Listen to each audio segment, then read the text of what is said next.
This conference will now be recorded. Okay तो जैसा हम सब ने चर्चा की कि क्यों जीडीपी को ट्रैक करना जरूरी है, राइट। आप लोगों ने जो होमवर्क किया है, आइए दोस्तों उस पे अब हम लोग चर्चा करते हैं। So let us begin with this first homework. Inderjit, yes Inderjit Singh, आप अपने आप को अनम्यूट कर सकते हो।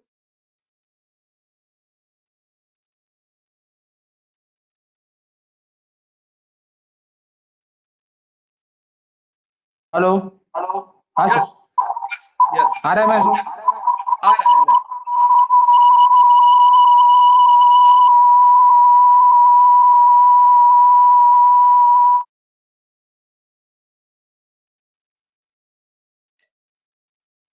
डिस्टर्बेंस वाला आवाज था इंद्रजीत भाई, अगेन आप अपने आप को अनम्यूट करके बातचीत करो। हेलो। या यस यस हेलो। अभी क्लियर। सर उनका दो डिवाइस कनेक्टेड है ना, इसलिए डिस्टरबेंस आएगा। मैं उनको रिक्वेस्ट करता हूँ कि उनका दूसरा डिवाइस टेम्पोररी डिस्कनेक्ट कर दे जो वेब से है। हाँ कर देता हूँ, बराबर। कर देता हूँ। हाँ जी। हाँ सर, वो मेरा आवाज नहीं आ रहा था इसलिए चेक कर रहा था।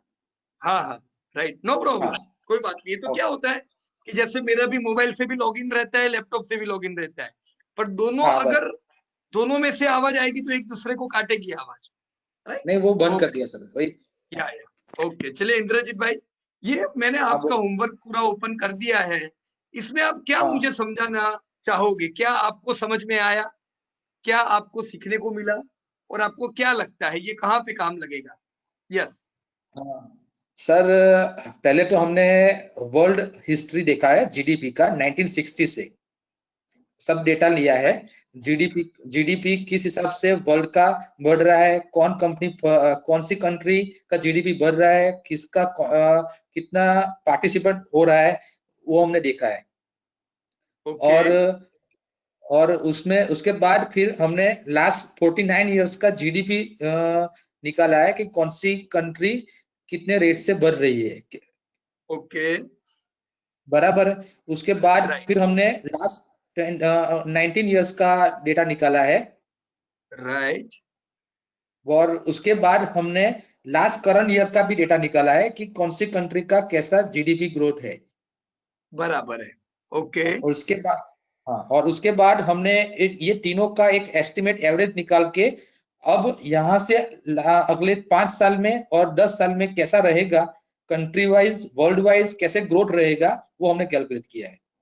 Okay okay right. तो ये जो करंट ईयर अपने लिखा है, ये करंट ईयर ये दोनों साल का है, बराबर ना? 18 और 19 का कंपैरिजन है, हाँ हाँ राइट। ओके, लेकिन अभी हम लोग अगर देखें तो 2020 खत्म होने वाला है एक महीने बराबर। बाद, बराबर कि नहीं? और अब तक हमारे पास और डेटा आ चुके होंगे अब तक के। जैसा अभी हमने बात किया कि क्वार्टर वन के डेटा तो इंडिया के आ गए थे। इंडिया का बराबर। क्वार्टर वन यानी असल में क्या ये फाइनेंशियल ईयर क्वार्टर वन और इंडिया का क्वार्टर वन दोनों सेम है?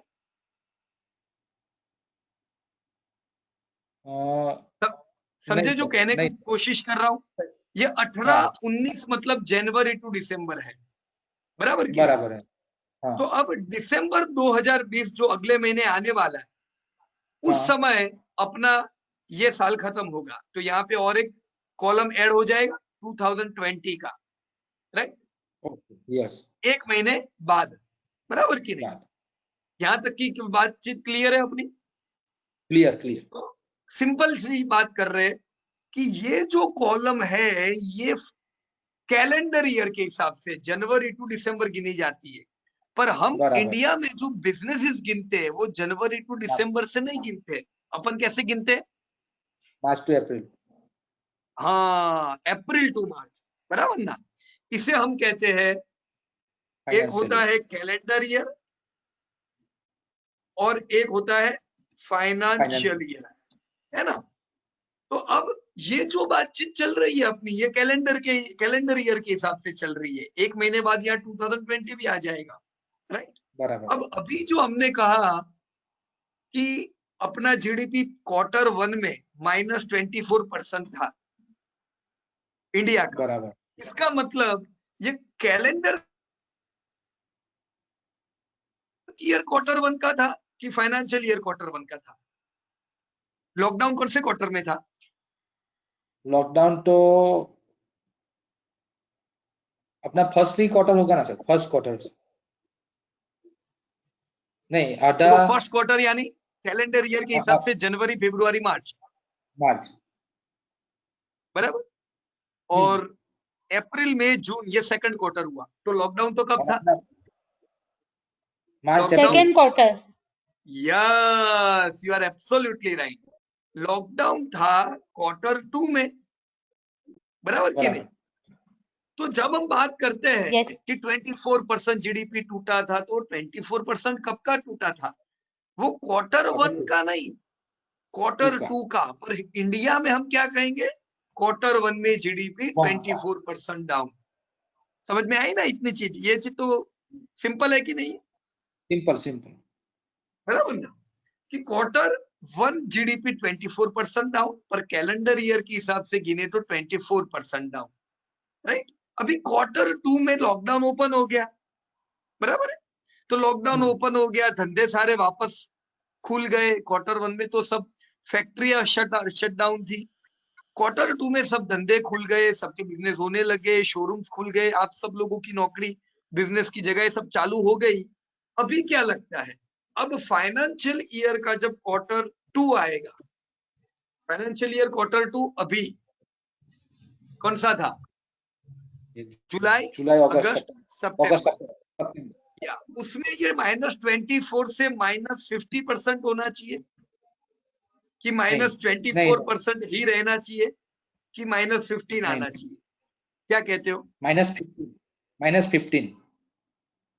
एकदम लॉजिकल चीज है कि नहीं? कि मुश्किल है ये इंद्रजीत भाई, ये अंदाजा लगाना? नहीं, लॉजिकल। लॉजिकल, बराबर ना, कि भाई धंधे खुल गए यार, तो -15 ही आना चाहिए। कितनी सिंपल सी चीज है। अब हम ये उम्मीद ही नहीं रख सकते कि -50 आएगा, ये हो नहीं सकता है, बराबर। इसीलिए मैंने, या जो भी स्टूडेंट्स ने जो पहले भी प्रेजेंटेशन दिया था Q1 का, जब जीडीपी आया उसके बाद, तो उन्होंने यही बात रखी थी कि Q2 में धंधे इंप्रूव होके आएंगे, क्योंकि लॉकडाउन के बाद सब धंधे खुल चुके थे, राइट। तो Q2 में यहाँ पे लिख रहा हूं -15%। अब यहाँ कितना अंदाजा रखता हूं पता है मैं? -10 to -15%, बराबर कि नहीं? इसके आसपास कुछ होगा अभी। लेकिन ये -10 to 15% कैलेंडर ईयर के हिसाब से गिनो तो कौन सा क्वार्टर है? 3। बताओ। Second, third. Correct, Q3, right. तो मैं यहाँ पे Q3 पे एक्सपेक्ट कर रहे। अब इसी प्रकार से जब पूरा साल खत्म होता है, तो कैलेंडर ईयर तो दिसंबर में खत्म हो जाएगा, राइट।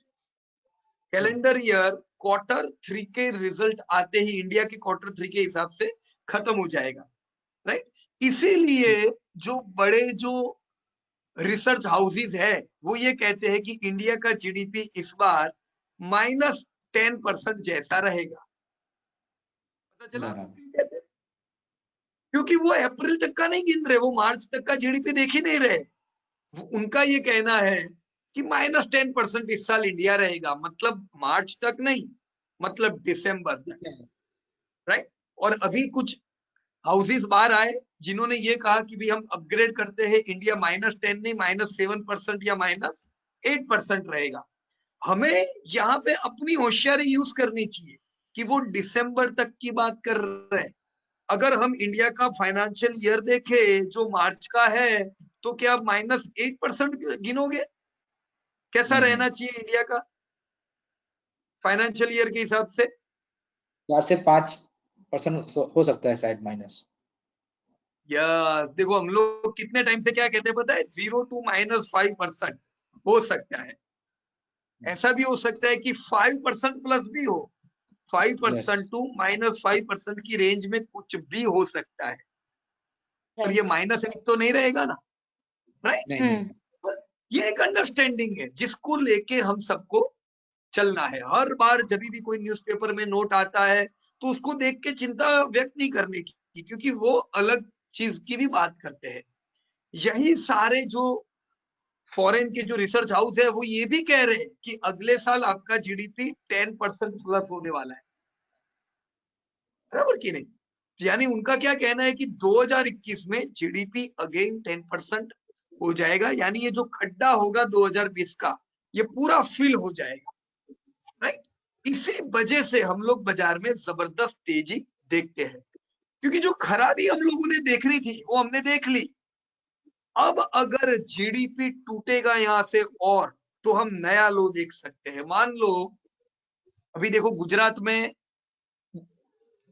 नाइट लॉकडाउन आया है अभी, right? Saturday Sunday night lockdown था, अभी भी नाइट लॉकडाउन चल रहा है। पर जस्ट फर्ज करो, ऐसा होगा नहीं, पर जस्ट मैं आपको एक क्वेश्चन करता हूं कि मान लो कुछ ऐसा हो कि सरकार ये कहे कि भाई नहीं चलेगा, अभी बहुत केस आ रहे हैं, हमें 7 दिन का लॉकडाउन करना पड़ेगा, फुल डे। तो क्या ये सब अच्छे न्यूज है अपने लिए, जीडीपी के लिए? गुड न्यूज की बैड न्यूज? Bad news.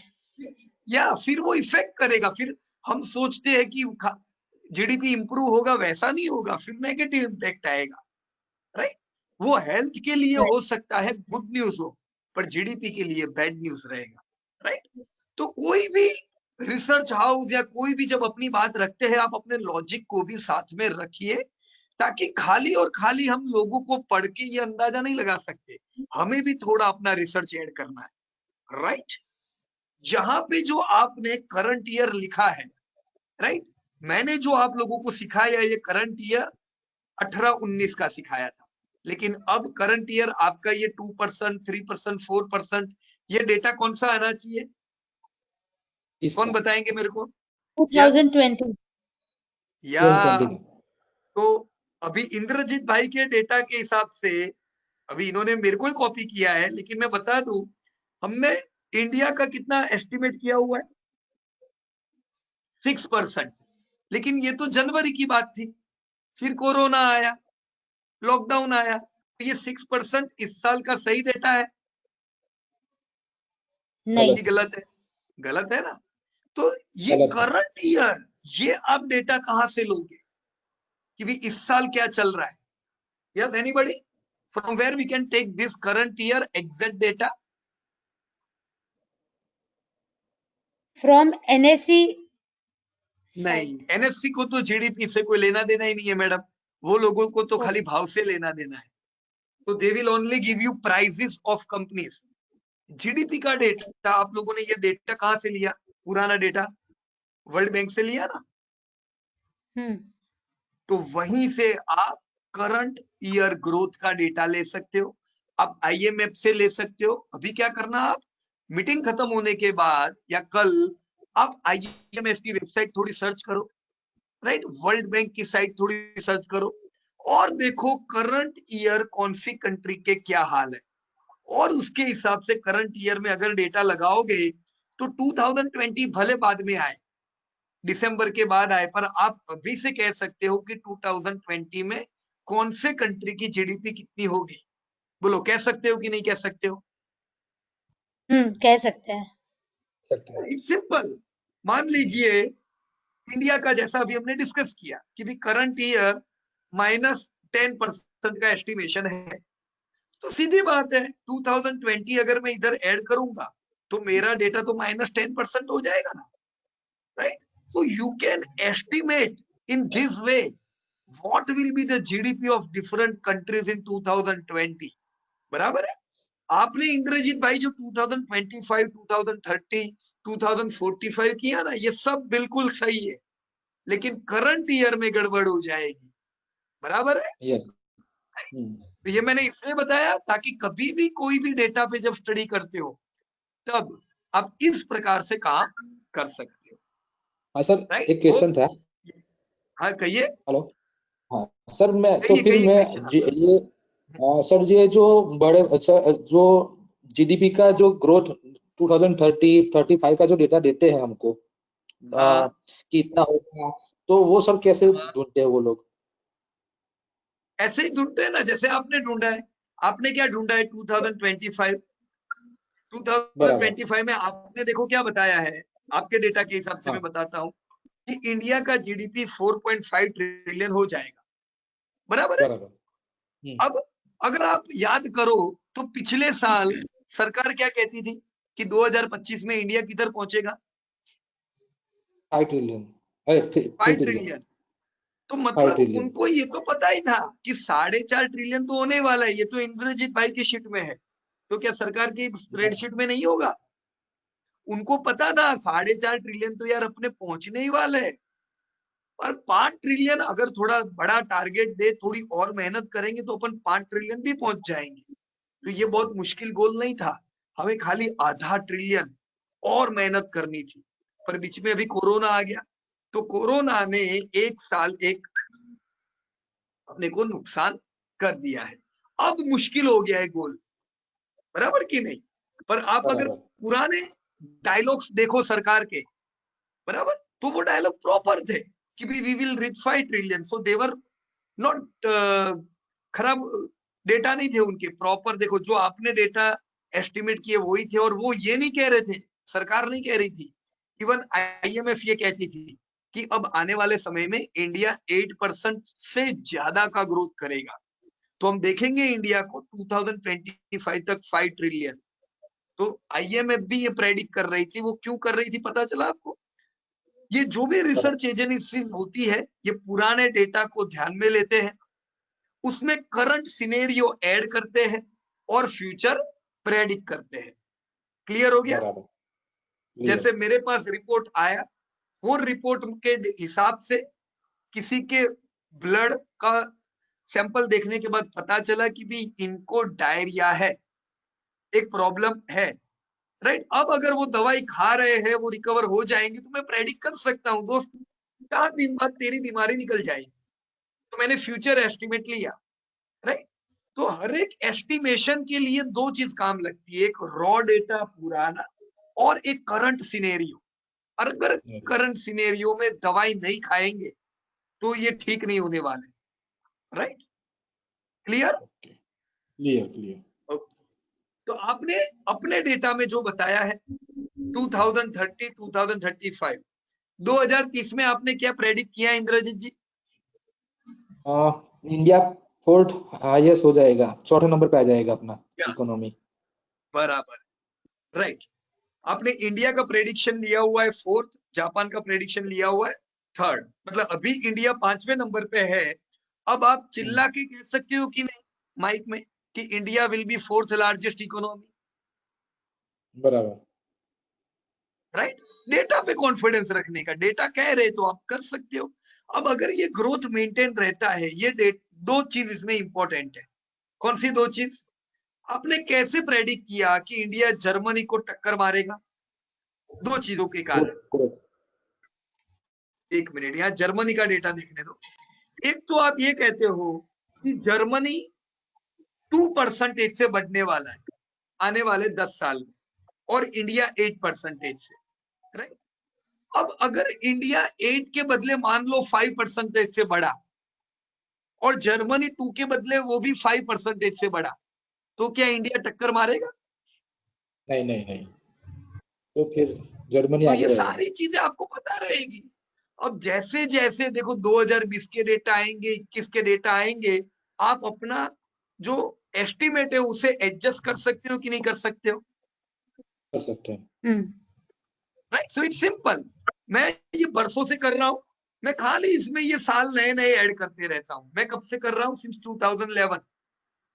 मैंने 11 के डेटा डाले, 12 डाले, 13, 18, 19, अब मैं 20 डालूंगा। तो दिसंबर में क्या आएगा मेरे को पता नहीं है। दिसंबर के 2020 के डेटा पब्लिश अप्रैल में होंगे, यानी अभी कितना टाइम है आपके पास दिसंबर के डेटा का? 5 महीने बाकी है। लेकिन फिर भी आप अभी से प्रेडिक्ट कर सकते हो। लोगों को जानने दो अप्रैल में, आपको अभी से पता रहेगा कि अप्रैल के डेटा क्या आएंगे करंट ईयर से, राइट इंद्रजीत भाई? चलिए इसकी प्रैक्टिस थोड़ी थोड़ी करती रहना, तो ये बहुत आसान हो जाएगा, बराबर ना? ये तो पहली बार है। Okay okay. चलिए, thank you very much and let me see the data of Mr. Mukesh Mishra. Yes, Mukesh ji, you can unmute yourself. बहुत ही सुंदर सा स्प्रेडशीट आपने बनाया है और मैं आपसे नमस्कार पूछना सर। चाहूंगा मुकेश, या नमस्कार मुकेश जी, जब आपने ये पूरा डेटा बनाया तो डेटा बनाते टाइम कोई चीज की जानकारी मिली जो जान के लगा कि अच्छा ये चीज का ध्यान रखूंगा मैं भविष्य में, ये मुझे अच्छा जानने को मिला? क्या डिस्कवरी हुई जब आपने ये पूरा डेटा बनाया? Yes please. मैंने फर्स्ट टाइम लाइफ में कभी डेटा देखने की जरूरत पहले तो समझी ही नहीं थी, पता ही नहीं था, अब देखा पहली बार। तो डेफिनेटली देख करके ये तो पता चल रहा है कि हम प्रोजेक्ट कर सकते हैं कि फ्यूचर के अंदर कौन सी इकोनॉमी किस तरफ जा रही है और हम उसमें कहाँ खड़े हैं और फ्यूचर में हम किस डायरेक्शन के अंदर मूव कर रहे हैं। तो ये तो समझ में आता है थोड़ा इसको देखने के बाद से। ओके, अभी मैं जब निवेश कर रहा था मुकेश जी शुरुआत में, तो मेरे को नहीं पता चलता था कि ये फॉरेनर क्यों रोज रोज कहते हैं कि इंडिया बहुत आगे बढ़ेगा, इंडिया बहुत आगे बढ़ेगा।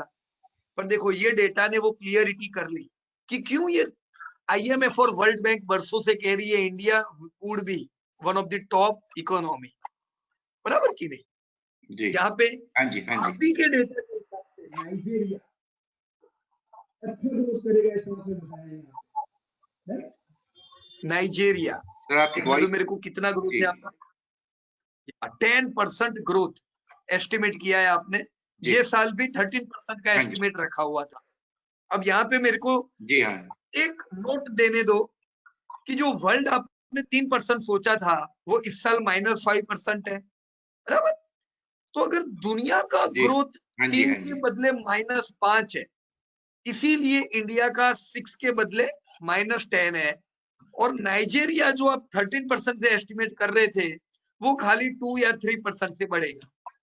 लेकिन देखो कितना मेल खा रहा है। जी जिसका ग्रोथ जबरदस्त था वो ये कोरोना में भी उनका GDP घटा नहीं है मुकेश जी, उनका GDP इनफैक्ट पॉजिटिव है नाइजीरिया का। तो क्यों? जी ये यहां से पता चलता है आउट परफॉर्मर है। भले वो गरीब कंट्री है, बिल्कुल गरीब कंट्री है, लेकिन प्रगति वो अच्छी कर रहे हैं जी करंट जी बिल्कुल ईयर में, बराबर? और ये रेट ऑफ प्रगति, चेंज हमेशा जहाँ लोग हाँ जी यस यस कहिए, क्या कह रहे थे?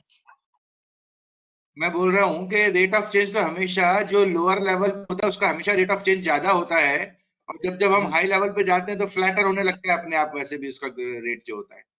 बराबर।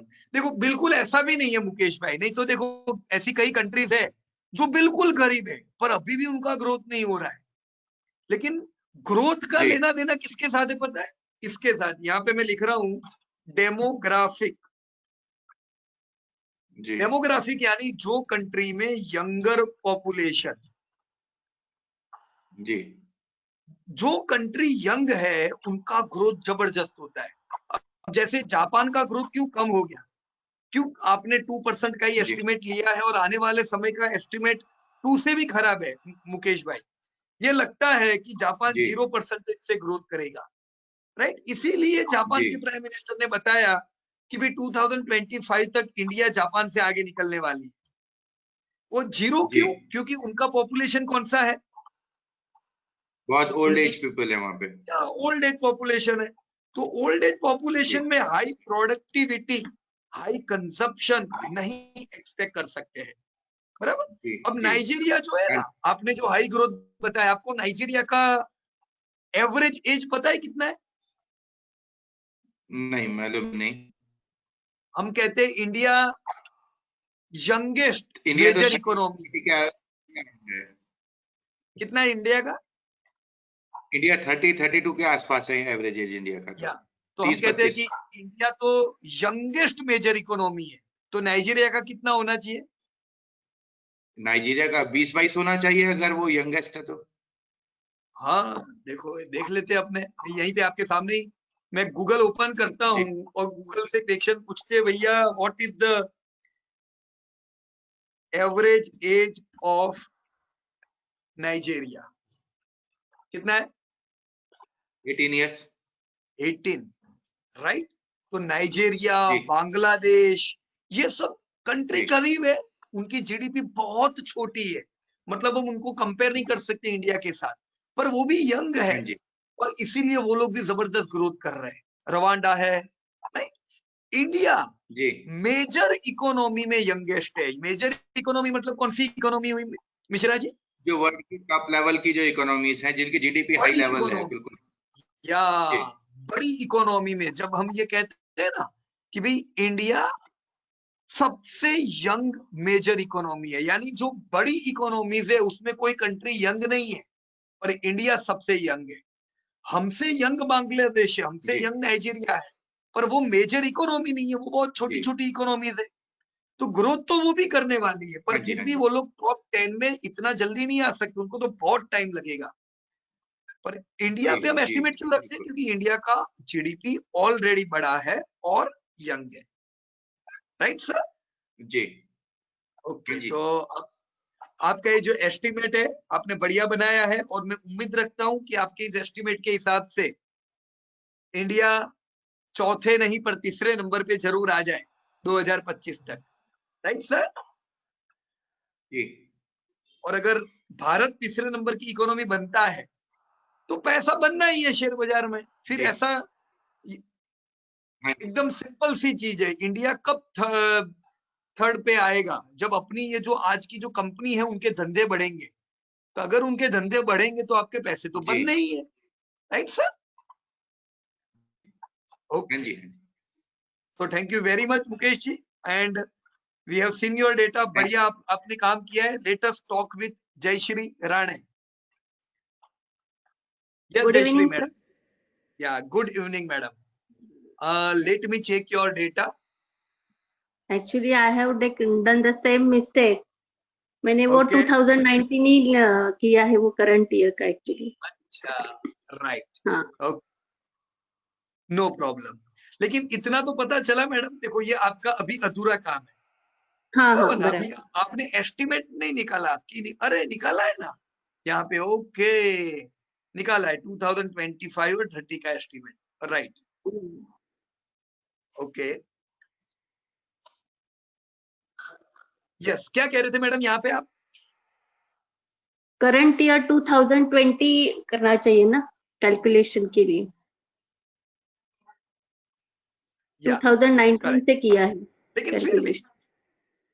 नो प्रॉब्लम, फिर भी जो डेटा आपने किया है सब प्रॉपर है। ये तो मैं अभी हाँ कह रहा हूँ मैडम कि 2020 अभी आएगा, लेकिन अभी तक हाँ तो 2019 ही है ना? हाँ वर्ल्ड बैंक हाँ की साइट पे भी 2019 है, right? या आप अगर आईएमएफ की साइट पे देखोगे ना, आईएमएफ और वर्ल्ड बैंक में डिफरेंस ही यही होता है कि वर्ल्ड बैंक की साइट पे वो लोग प्रॉपर डेटा देते हैं, मतलब कि 2019 का जीडीपी उन्होंने दे दिया है, पर हाँ हाँ आईएमएफ रिसर्च एजेंसी है, तो वो लोग हाँ तो क्या है, वो लोग आपको 2020 का एस्टिमेट देते हैं जो वर्ल्ड बैंक नहीं ओके देता है, अच्छा बराबर ना? तो उनकी साइट पे आपको ये भी बताएंगे कि 2020 में जीडीपी किसका कितना होगा, पर आगे क्या हाँ लिखेंगे? Estimated estimate. GDP of 2020, right? Hmm पर अब आप देखोगे कि आपका डेटा और आईएमएफ का डेटा एक ही होगा। धीमे धीमे हाँ क्या हो जाएगा पता है आपको? पहले से पता होगा कि न्यूज़पेपर में क्या आने वाला है इस साल, आईएमएफ क्या बोलने वाली है, क्योंकि बराबर। ये एस्टिमेट आप अपने आप करोगे, हाँ हाँ बराबर ना? Okay, so wonderful madam. कम से कम आपका ये डेटा देख के मुझे वर्ल्ड की सारी फास्टेस्ट ग्रोइंग इकोनॉमी तो मेरे ध्यान में आ गई, हाँ हाँ बराबर ना? इसमें मेजर बराबर। इकोनॉमी है इंडिया, बाकी की जो इकोनॉमीज है वो छोटी छोटी इकोनॉमीज है, हाँ हाँ बराबर ना? बराबर। यहाँ पे मैं 2030 के हिसाब से सॉर्ट करता हूँ, राइट? तो मेरे को, मैं जो चीज देखना चाहता था, एक मिनट, इंडोनेशिया। तो आपके डेटा के हिसाब से Indonesia could be 8th largest economy, एक नंबर। या और अभी वो 16 नंबर पे है, तो एक बड़ा जंप इंडोनेशिया करेगा, बराबर ना? हाँ जैसा अभी हमने मुकेश जी से बात की मैडम कि हाँ हाँ नाइजीरिया और ये सारी कंट्रीज क्यों ग्रोथ कर रही है, ग्रोथ के अलग अलग फैक्टर होते हैं मैडम। एक होता हाँ है यंग पॉपुलेशन, डेमोग्राफी तो देखनी ही देखनी है, राइट, क्योंकि यंग बराबर पॉपुलेशन क्या होती है, वो कभी बैठी हम्म नहीं रहती, उनको हम्म कुछ ना कुछ तो करना ही है, हाँ राइट। हाँ एक चैलेंज भी है हमारे लिए मैडम, अगर इंडिया में यंग पॉपुलेशन है, मतलब हमें हाँ हर साल 10 करोड़ नौकरियां प्रोड्यूस करनी है, नई हाँ नौकरियां, तो ये चैलेंज है हम्म इंडिया के लिए, राइट। पर इसके सामने अगर स्किल डेवलपमेंट प्रोग्राम चलते हैं, स्किल डेवलपमेंट हाँ प्रोग्राम जानते हो मैडम आप? जहाँ पे कभी सुना स्किल है यूज आपने होता है। नाम, स्किल डेवलपमेंट हाँ प्रोग्राम? सुना है, कहाँ पे? इसमें स्किल यूज होता होगा, यानी आई एम नॉट श्योर, हाँ हाँ, हाँ ओके। आप अगर हाँ कुछ गवर्नमेंट की वेबसाइट्स देखोगे, आप सरकार की बातें सुनोगे, तो आपको पता चलेगा कि सरकार स्किल डेवलपमेंट पे बहुत फोकस कर रही है। बजट में हाँ आपने देखा होगा तो सरकार कहेगी कि हमने इस साल स्किल डेवलपमेंट पे इतना निवेश किया और हम चाहते हैं कि स्किल डेवलपमेंट और आगे बढ़े, क्योंकि अच्छा उनको पता है इतना यंग पॉपुलेशन है, उनकी स्किल डेवलप करनी पड़ेगी। अगर स्किल हम्म डेवलप करेंगे तभी तो वो कुछ प्रोड्यूस करेंगे, खुद धंधा करे या कहीं पे अच्छी जगह पे नौकरी लगे, पर स्किल्स तो हम्म होनी चाहिए, बराबर ना। हम्म हम्म, तो ये भी एक डेटा है, जैसा आपने डेमोग्राफी देखा कि यंग हाँ पॉपुलेशन, वैसे हम हम्म देखते हैं कि स्किल के लिए सरकार क्या कर रही है। अगर हम हाँ देखें कि भी कितना परसेंटेज एजुकेटेड पॉपुलेशन है, तो जितना एजुकेटेड पॉपुलेशन कंट्री की बढ़ती जाती है, उतना भी जीडीपी को ग्रोथ मिलता है। ऐसा नहीं है हम्म कि खाली डेमोग्राफिक के ऊपर है, पर ये तो हमने एक हम्म इंडिकेटर बताया, राइट। हम्म इसीलिए ये सारी चीजों पे हमेशा सरकारें बात करती है कि भाई बराबर पॉवर्टी, ये एजुकेशन पे हम क्या कर रहे हैं, और हम्म जैसे फीमेल पार्टिसिपेशन पे ध्यान होता है, बराबर कि नहीं, क्योंकि हम्म जीडीपी में हाँ जितना फीमेल पे ज्यादा ध्यान रखे, जितना उनको और एजुकेटेड करे, जितना उनको और फाइनेंशियल इंक्लूजन कराए, जितना उनके बैंक अकाउंट ओपन कराएंगे, उतना पार्टिसिपेशन उनका बढ़ेगा और उतना हम्म जीडीपी में फायदा होता है। तो ये फायदा सारे होगा, डेटा अलग अलग देखे जाते हैं, राइट। हाँ ठीक अब हमने यहाँ पे उम्मीद रखी है कि यस, इंडिया अच्छा ग्रोथ करेगा, पर अगर हम है, कोई जगह पे अच्छा काम नहीं करते मैडम, जैसे हाँ एजुकेशन पे मान लो हम अच्छा काम नहीं करते, या मान लो हम्म आपने एक चीज देखी होगी, सरकार की बहुत बढ़िया योजना आई है हेल्थ के लिए, हाँ क्या उसकी माँ कार्ड योजना, आयुष्मान भारत, सुना आपने नाम हाँ उसका? या हाँ हाँ तो ये आयुष्मान भारत लॉन्च करने की क्यों जरूरत पड़ी? क्योंकि इतनी सारी पॉपुलेशन है इंडिया की, यंग पॉपुलेशन है, अगर उनकी हेल्थ अच्छी नहीं रहेगी, अगर वो अपनी हेल्थ के ऊपर जो कॉस्ट आता है वो बेयर नहीं कर पाए, तो फिर हम हम्म जीडीपी कैसे बढ़ाएंगे? तो बराबर है, कंट्री कैसा होना चाहिए, एजुकेटेड तो होना चाहिए, साथ में हेल्दी भी तो होना चाहिए, बराबर है, बराबर की नहीं?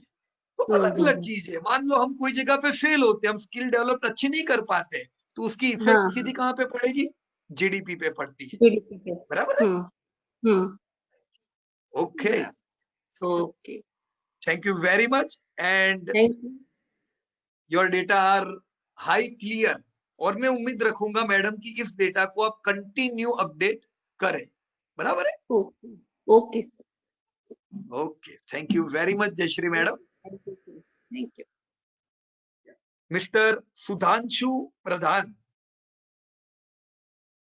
यस मिस्टर सुधांशु जी,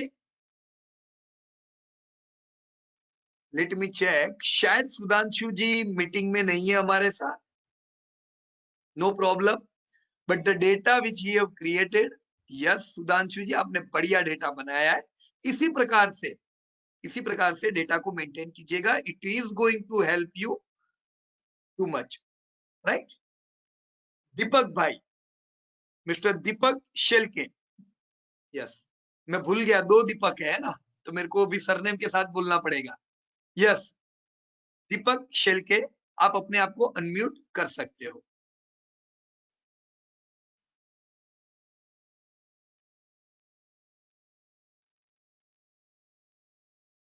आपका आवाज नहीं आ रहा है दीपक भाई। यस हेलो यस बोलो तो, या भी आवाज हेलो आया आपका, सुनाई दे रहा है, या हेलो हाँ हेलो। यस दीपक भाई, आवाज आपकी आ रही है। हाँ जी सर। यस, हाँ तो दीपक नेट भाई में आपने प्रॉब्लम भी, है शायद, वो आपका भी बीच बीच में आवाज।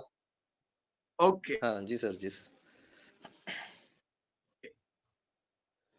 No problem. पर आपने जो डेटा बनाया दीपक भाई, बढ़िया बनाया है। हिंदी मराठी इंग्लिश का मिश्रण, हेलो वंडरफुल, बहुत बढ़िया हेलो। किया है आपने काम। और आपने तो बहुत सी अलग अलग चीजें की है दीपक भाई। कहिए क्या कहना चाहते हो। स्प्रेडशीट पे आइए ना। स्प्रेडशीट। हाँ, आपकी स्प्रेडशीट पे ही हूं मैं। हेलो। हम्म, दीपक भाई नहीं आपकी स्प्रेडशीट पे ही हूं मैं। मुझे नहीं, स्क्रीन पे नहीं दिख रही। स्क्रीन पे नहीं दिख रहा है आपको। सर आपका वो इंटरनेट थोड़ा मेरे स्लो हिसाब होगा से दीपक। स्क्रीन पे, हमें दिख शुभांशु रहा है। प्रधान की स्प्रेडशीट है सर। हेलो नहीं नहीं, ये आपकी स्प्रेडशीट, अच्छा। हेलो एक सर। मिनट चलो। सर यस, अभी दिखाई दे रहा है। नहीं नहीं नहीं, हाँ नहीं हमें दिख रहा है सर, हमें दिख रहा है। दीपक जी का शायद इंटरनेट स्लो होगा तो वो अपडेट नहीं हो रहा है, हमें हमारे एंड पे दिख रहा है। ओके सर दीपक उनका भाई, राइट हैंड कुछ देर, साइड में उसी सीट हाँ, में जीडीपी डेटा है। या एक मिनट। राइट हैंड साइड में सर जाइए, उनका ओके जीडीपी डेटा, ओके, हाँ यहाँ पे। राइट। दीपक भाई ये वाली शीट कह रहे हो आप, दिख रहा है अभी आपको।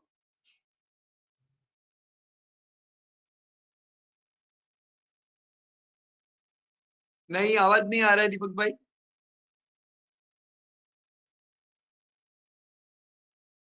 I need.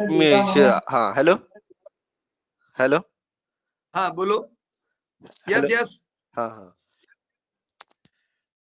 हाँ। अभी दिखाई दे रहा है इसमें आपको तो दीपक भाई, समझ में आ डेटा रहा है दिखाई दे रहा है आपको दीपक भाई। जी सर, जी सर, जी सर।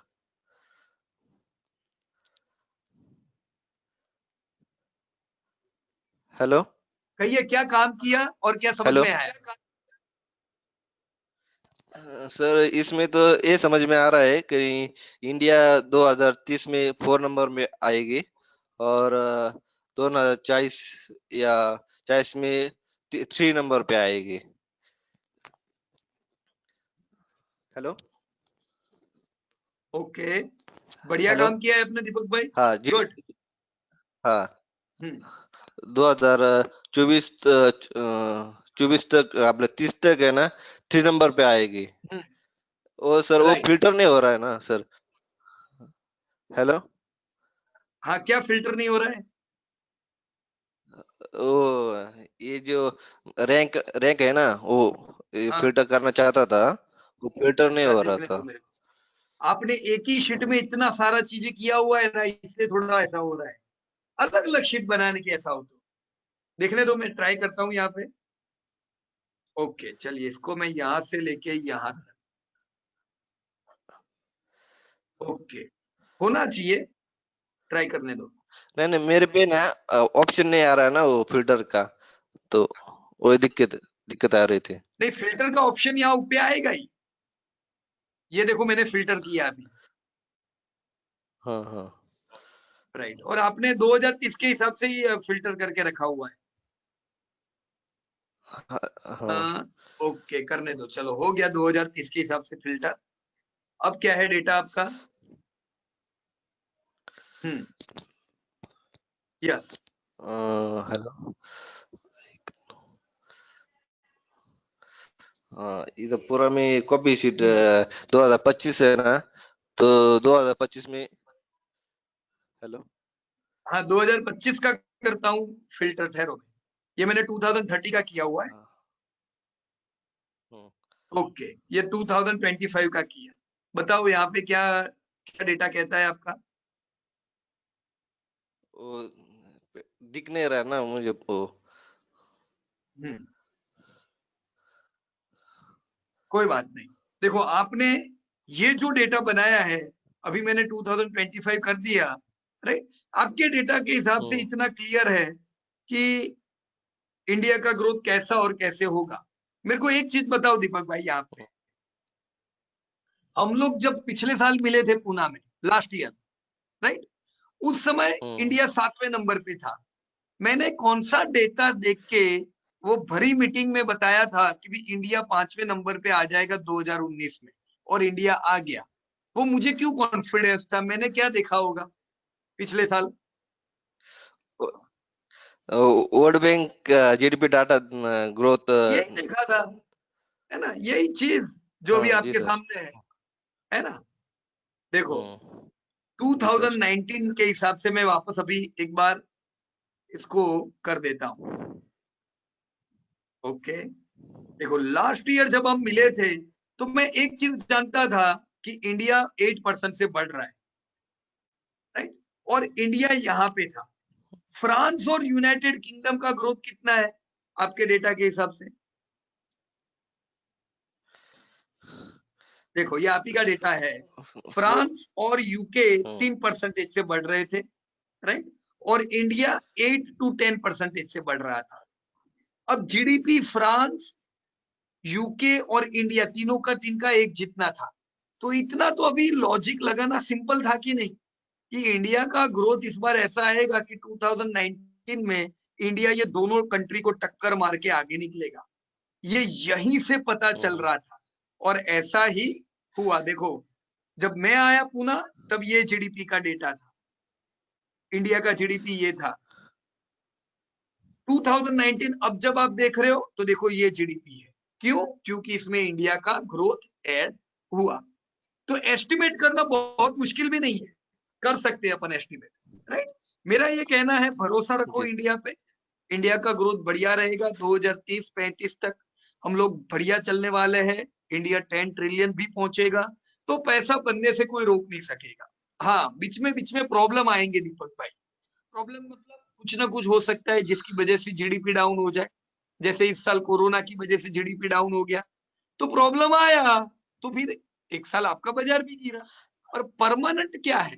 परमानेंट आप एक हाईवे पे हो जो जबरदस्त दौड़ने वाला है। शॉर्ट टर्म में कुछ ना कुछ प्रॉब्लम आते जाएंगे, तैयारी रखने की उसकी, बराबर। जी सर। ओके, तो जीडीपी का डेटा इसी प्रकार से हेलो। देखिएगा, मेंटेन कीजिएगा। हेलो कहिए। सर, मैंने बाजू में ना वो गोल सेटिंग का बनाया है, वो थोड़ा हाँ। देखिए ना। ओके, क्या है ये दीपक भाई? सर मुझे ना अभी ना मेरे मोबाइल पे ना स्प्रेडशीट दिखाई नहीं दे रही है वो अच्छा ऐसा है, कोई बात नहीं। गोल सेटिंग आपकी स्प्रेडशीट देख के मेरे को इतना समझ में आ रहा है कि आपने यहाँ पे लिखा है 2023 से 2040 तक का आपका गोल, मतलब साल लिखे हुए। आपने ये सोचा है कि भी मेरे जी को सर। महीने के 46,300 इन्वेस्ट करने, बराबर है।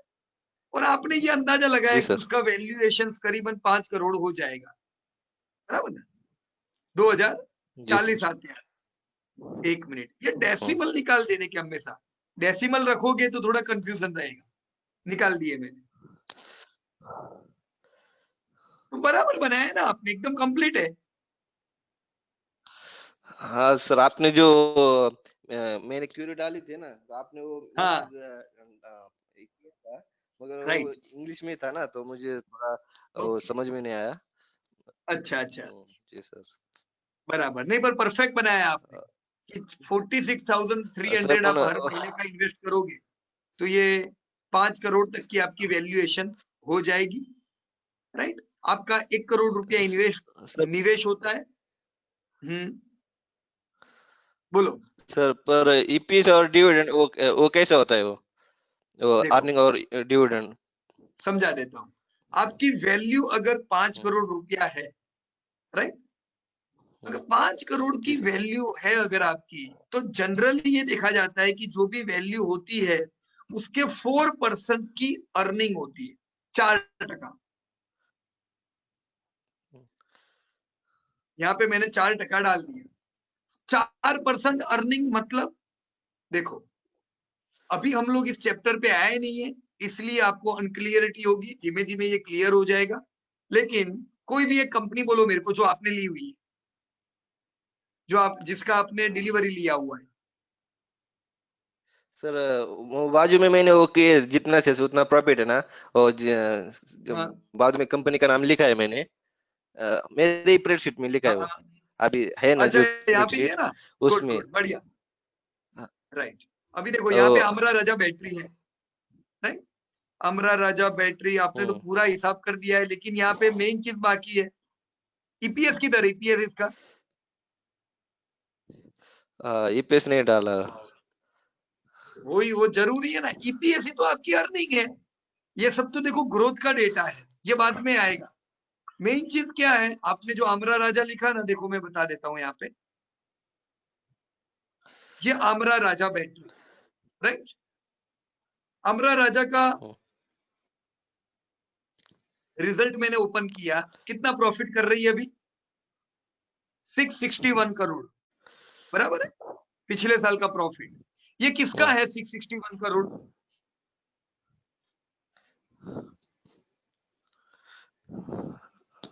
अमराज दीपक भाई बैटरी, हाँ, अमराज बैटरी, अमरा राजा बैटरी का तो है, पर किसका हुआ?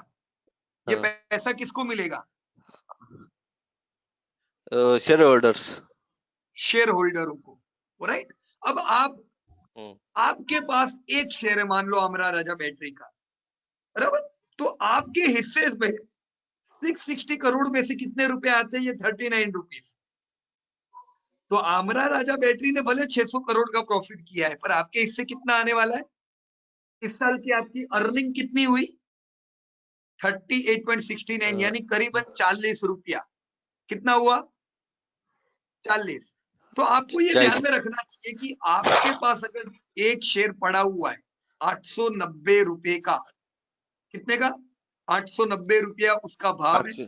आपने आज ये शेयर लिया, 900 रुपया मानते हैं, आपने 900 में ये शेयर लिया और उसकी अर्निंग 40 रुपया है, तो आपकी कितने परसेंटेज अर्निंग हुई बताइए? कैसे गिनेंगे? कोई और अगर मदद करना चाहे वो भी कर सकते हैं। Sir 4% nearly. ईपीएस 4%? हाँ हेलो बोलो। सर, ईपीएस गुणिले ईपीएस गुणिले 100 भागिले करंट प्राइस, आगे तो उसकी यील्ड निकलेगी। कितनी हुई? हेलो 4.5%। आ गई ना ये दीपक भाई? 4.4%। हाँ, वो यील्ड ही ना, यील्ड है ना सर वो? हाँ यील्ड है, इसे कहते हैं यील्ड। अभी आज अगर दीपक भाई एक शेयर खरीदते हैं अमरा राजा बैटरी का, तो वो कितना निवेश करते हैं? आपका पैसा कितना लगेगा? 900 रुपया, राइट। और आपको मिलता कितना है? 40 रुपया, यानी 4.5% आपको मिल रहा है अभी, 4.4%, राइट।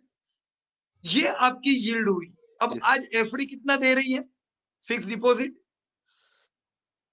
6%। अगर आप 900 रुपए की एफडी लोगे तो आपको कितना? 6% ब्याज तो मिलेगा कि नहीं? जी सर। तो 6% अच्छा है कि ये 4.5% अच्छा है? कहाँ पे ज्यादा ब्याज मिल रहा है आपको? 6%। 6% अच्छा है। बाद में हाँ, बाद में इसकी यील्ड बढ़ जाएगी। कैसे बढ़ेगी? कंपनी जैसे ग्रोथ करेगी उस हिसाब से। क्या देखो, मैंने जब ये शेयर खरीदा था, मेरी जो बाइंग है अमरा राजा बैटरी की, मैंने 200 रुपया था तब ये शेयर लिया हुआ था 200 रुपीज से। अब मैंने एक बार 200 रुपए में शेयर ले लिए, अब मैं क्या हर महीने लेने आने वाला हूं शेयर? मैंने एक बार 200 रुपए में शेयर लिया, अर्निंग कितनी मिल रही है मेरे को अभी? 40 रुपया एक शेयर पे ईपीएस है।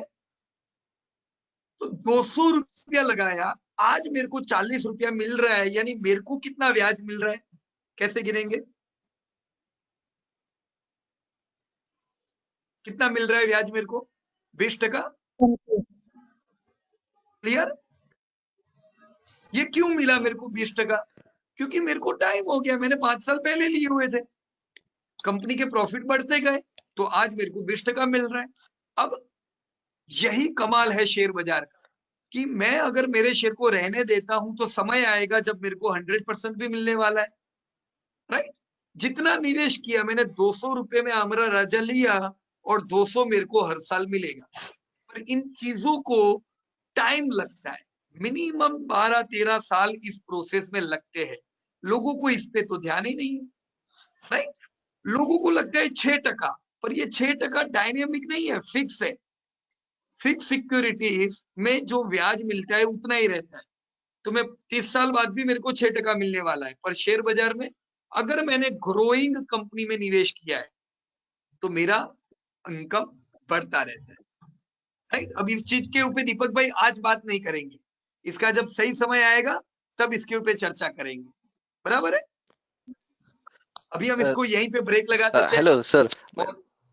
हाँ बोलो सर एक मिनट, थोड़ा ऊपर लीजिए ना वो स्प्रेडशीट, मैंने खाली जो नीचे लिखा है, हेलो। हाँ हाँ ऊपर ये कह रहे हो मैंने ऐसा लिखा है कहीं, समझो कहीं 5 करोड़ की वो मेरी कंपनी और शेयर होल्डर में हूँ, तो उसका जब प्रॉफिट होगा तो 4 करोड़ होगा, आपले 4 करोड़, तो 4 करोड़ भागिले शेयर होल्डर, तो ईपीएस वो वैसे निकलता है क्या, कैसे में? नहीं, पर 4 करोड़ प्रॉफिट कैसे हुआ? इन्वेस्टमेंट मेरा सर 1 करोड़ हुआ और 8 साल बाद मेरी फ्यूचर वैल्यू 5 करोड़ होगी, तो प्रॉफिट 4 करोड़ होगा, वो तो वैल्यू है। तो प्रॉफिट तो प्रॉफिट भागिले शेयर होल्डर, तो वो मेरे ईपीएस आएगी क्या आएगी वो? नहीं, ईपीएस जो आपकी गिन रहे हैं ना, जो अभी हमने आमरा राजा बैटरी की गिनी, 900 का भाव, 40 रुपया ईपीएस, 4% ब्याज, बराबर है। यहाँ पे भाव आपका 5 करोड़ है और ईपीएस ये जो मैंने लिखी वो है। मैंने क्यों आपको बताया करीबन 4% गिनने का, आमरा राजा बैटरी में भी उतना ही है, बराबर। आप शेयर बाजार में ग्रोइंग कंपनी देखोगे जो कमा रही है तो करीबन 4% होता है, इसीलिए मैंने अंदाजे से 4% डाला कि जब आपकी वैल्यू 5 करोड़ होती है तो आपका ईपीएस यानी अर्निंग आपकी 20 लाख के करीब होगी, तो ये आपकी उस साल की इनकम हुई 20 लाख रुपीस। सर वो कैसे निकले, वही जानना था। 4% वो सर वो कैसे निकली 20 लाख को? डिलीट कर दिया, देखो मैंने इज इक्वल टू आपकी वैल्यू पे गया मल्टीप्लाई बाय 4%, आ गया 20 लाख। हमको जानना है कि मेरी वैल्यू के 4% कितना होता है, राइट। ये 4% गोल्डन फिगर अभी आप याद रखो। कैसे बनती है ये डिप की बात है, ये अभी समझ में नहीं आएगी, इसके ऊपर हम बाद में चर्चा करेंगे जैसे आप और फंडामेंटली आगे बढ़ोगे। ये फिगर कभी भी फिक्स डिपॉजिट से ज्यादा नहीं हो सकती। ऐसा नहीं होगा कि आपको यहाँ पे 60% मिलेगा, नहीं मिलेगा। ये वो टाइम की वैल्यूएशन के 4 लाख टका ही रहेंगे, लेकिन आपके लिए ये 4% नहीं हुआ। आपने इन्वेस्ट तो 1 करोड़ ही किया है। 1 करोड़ पे अगर आपको 20 लाख मिल रहा है, मतलब आपको कितना परसेंटेज मिल रहा है समझे आप? 20% मिल रहा है। या तो यही तो स्मार्टनेस है स्टॉक मार्केट की, कि आपने पैसा लगाया, आपने समय दिया और आपने एश्योरिटी की कि यस मेरे को अभी 20% मिलेगा। यही पैसा अगर फिक्स सिक्योरिटी में होता तो हमको 6% मिलता। सो सिंपल, बराबर है। चलो अभी मैं ये डिलीट कर देता हूं क्योंकि हमें टॉपिक पे जीडीपी पे रहना था। अभी मैं जीडीपी पे ज्यादा चर्चा कर पाऊंगा क्योंकि ये सारी चीज अभी हमने सिखाई नहीं है, तो इस पे बात करके कोई बेकार रहेगा, बराबर दीपक भाई। जैसे हम इन टॉपिक पे चलेंगे आगे उस समय हम इस पे चर्चा करेंगे, राइट दीपक भाई। लेकिन मैं एक चीज बता दूं, आपने बहुत बढ़िया मेहनत की और आपने बहुत अच्छा काम किया है। ये काम हर व्यक्ति जो निवेशक है उसे करना ही चाहिए। वंडरफुल वर्क दीपक भाई के लिए ताली हो जाए सबकी ओर से, वंडरफुल, राइट। ओके, बढ़िया बढ़िया, good. So let me move further with Amarnath ji. Yes Amarnath ji, you can unmute yourself. Good evening sir. Yeah good evening, कैसे हो आप? बस बढ़िया सर। ओके अमरनाथ जी, आपने जबरदस्त काम किया है, बहुत बहुत बढ़िया, एकदम thank you sir. Easy to access, easy to view, बहुत बढ़िया स्प्रेडशीट बनाई, अच्छे आपने नोट डाउन लिखे हुए, राइट। तो ये जो आपने पूरा काम किया, इसमें क्या समझ में आया और क्या आप लोगों के सामने बात रखना चाहोगे? यस अमरजीत जी। पहले तो सर क्या है कि ये जीडीपी जो है बुक में 11-12 में पढ़ा था, लेकिन पता ही नहीं चलता था क्या होता है, और आपके ओके वीडियो देखने के बाद पता चला कि जीडीपी कैसे काम करता है। और जीडीपी ओके जो है उसका मार्केट कैपिटल के साथ जो रिलेशन है वो अब समझ में आया। इसके अंदर क्या है, जो इंट्रोडक्शन यहाँ पे दिया है ना, जो जो आपने वो हाँ प्रैक्टिकल वीडियो में बताया था उसी हिसाब से, और प्रैक्टिकल जो किया उसमें हाँ जो जीडीपी जो है हमारा 2035, उसको हम अगर शॉर्ट करते हैं तो ओके इंडिया जो है वर्ल्ड की 3rd लार्जेस्ट इकोनॉमी बन जाएगी। वही क्या है कि मैंने अभी एक रिसेंटली आज न्यूज में देखा, उसी में से ये अच्छा सब ये किया। ओके ये तो आपका डेटा कहता इंट्रोडक्शन जो है है ना, 2035 में इंडिया 3rd नंबर पे आएगा, ये आपका डेटा कहता है ना? हाँ 10 ट्रिलियन की, हाँ ये रहा 10 ट्रिलियन की राइट, इकोनॉमी। गुड और गुड। सर क्या है तो कि हम लोग जीडीपी उम्मीद रख सकते हैं? 2050 तक मैंने इसीलिए सर, हाँ हाँ ओके 2050 तक सर इसीलिए मैंने सर्च किया कि आज मेरी ये 30 ईयर है, तो अभी 30 ईयर एवरेज एज गिने 60-65 रहता है, हाँ तो इतने साल तो है मेरे पास, तो इंडिया 2050 में 32 ट्रिलियन इकोनॉमी हो जाएगी। बराबर है। हम्म, तो ये जो आपने 32 बोला है, आप आईएमएफ की साइट पे जाओ, आपको यही मिलेगा। सही है सर। कई एजेंसीज है जो ये कहती है 2050 आते आते इंडिया 30 ट्रिलियन पार करेगा, राइट। मुकेश अंबानी, अभी आपने 3 दिन पहले उनको सुना हो तो वो कह रहे कि इंडिया सुन टू 10 ट्रिलियन की इकोनॉमी बनने वाला है। तो उनको कहां से ये कॉन्फिडेंस आता है? क्योंकि ये सब डेटा उनके पास है। अब और यहाँ पे अमरनाथ ये भी जी, दिया है आपके जो, हाँ के सर, हिसाब से 2035 में आएगा 10 ट्रिलियन, राइट। अब ओके अगर यस सर, जीडीपी की स्पीड हमारी और बढ़ती है, 8 के बदले 10% होती है, देखो कई रिसर्च एजेंसीज है जिनको ये लगता है कि आने वाले 15-20 साल में इंडिया डबल डिजिट से ग्रोथ करेगा।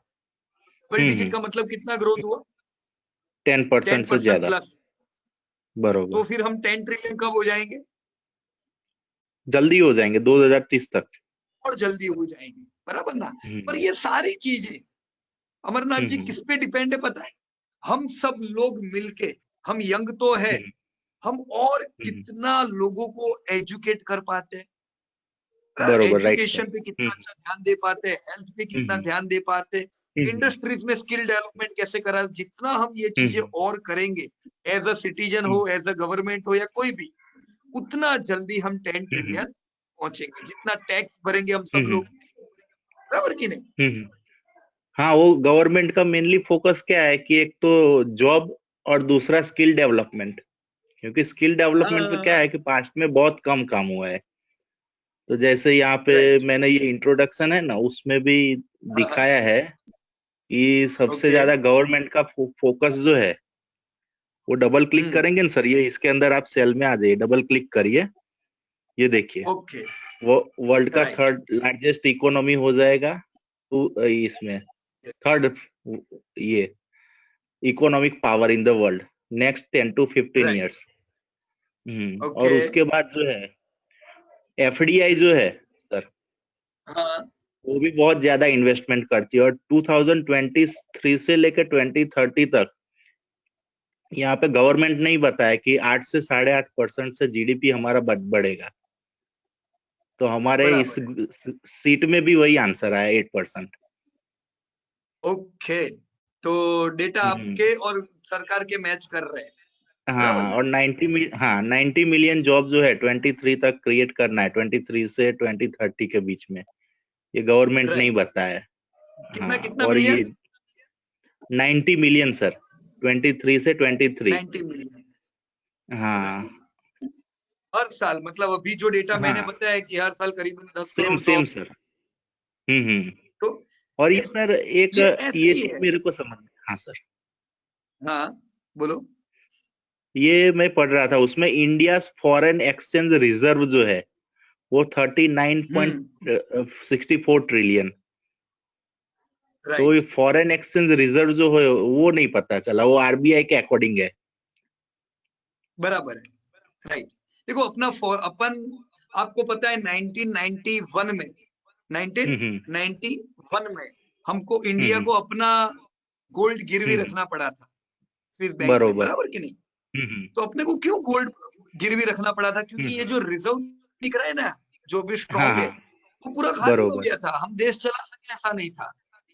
ओके। तो हम देश चला सके ऐसा पैसा नहीं था, रिजर्व अपने बिल्कुल नहीं थे, तो हमें गोल्ड हम्म रखना पड़ा गिरवी। और उन्होंने बरोबर। जो टर्म्स कहे कि तुमको हमारी हम्म कंपनियों को लॉन्च करना पड़ेगा, प्राइवेटाइजेशन करना पड़ेगा, ये बरोबर। जगह पे प्राइवेटाइजेशन करना पड़ेगा, उनके टर्म्स के हिसाब से हमें चलना पड़ा। क्योंकि उनके हम्म पैसे जब आए कंट्री में, तब हमें हम्म उनकी बातें तो माननी ही पड़ेगी, राइट? हम्म तो ये रिजर्व हम्म जितना अपना ज्यादा बढ़ता है, उतना ज्यादा अपनी कंट्री के लिए फायदा है। ये रिजर्व के सामने एक बहुत बड़ी दुविधा है, और वो है क्रूड। क्योंकि क्रूड जो बरोबर। हम एक पेट्रोल एक ऐसी चीज है जो हम सबकी बेसिक नेसेसिटी है, हमें रोज चाहिए ही चाहिए। तो इसीलिए उनके ऊपर सब्सिडी वब्सिडी करनी पड़ती है। तो एक समय था जब अपने कंट्री में एजुकेशन पे जितना नहीं खर्च कर पाते थे, एजुकेशन छोड़ो आर्मी पे नहीं खर्च कर पाते थे, उतना पैसा हमें क्रूड में डालना पड़ता था।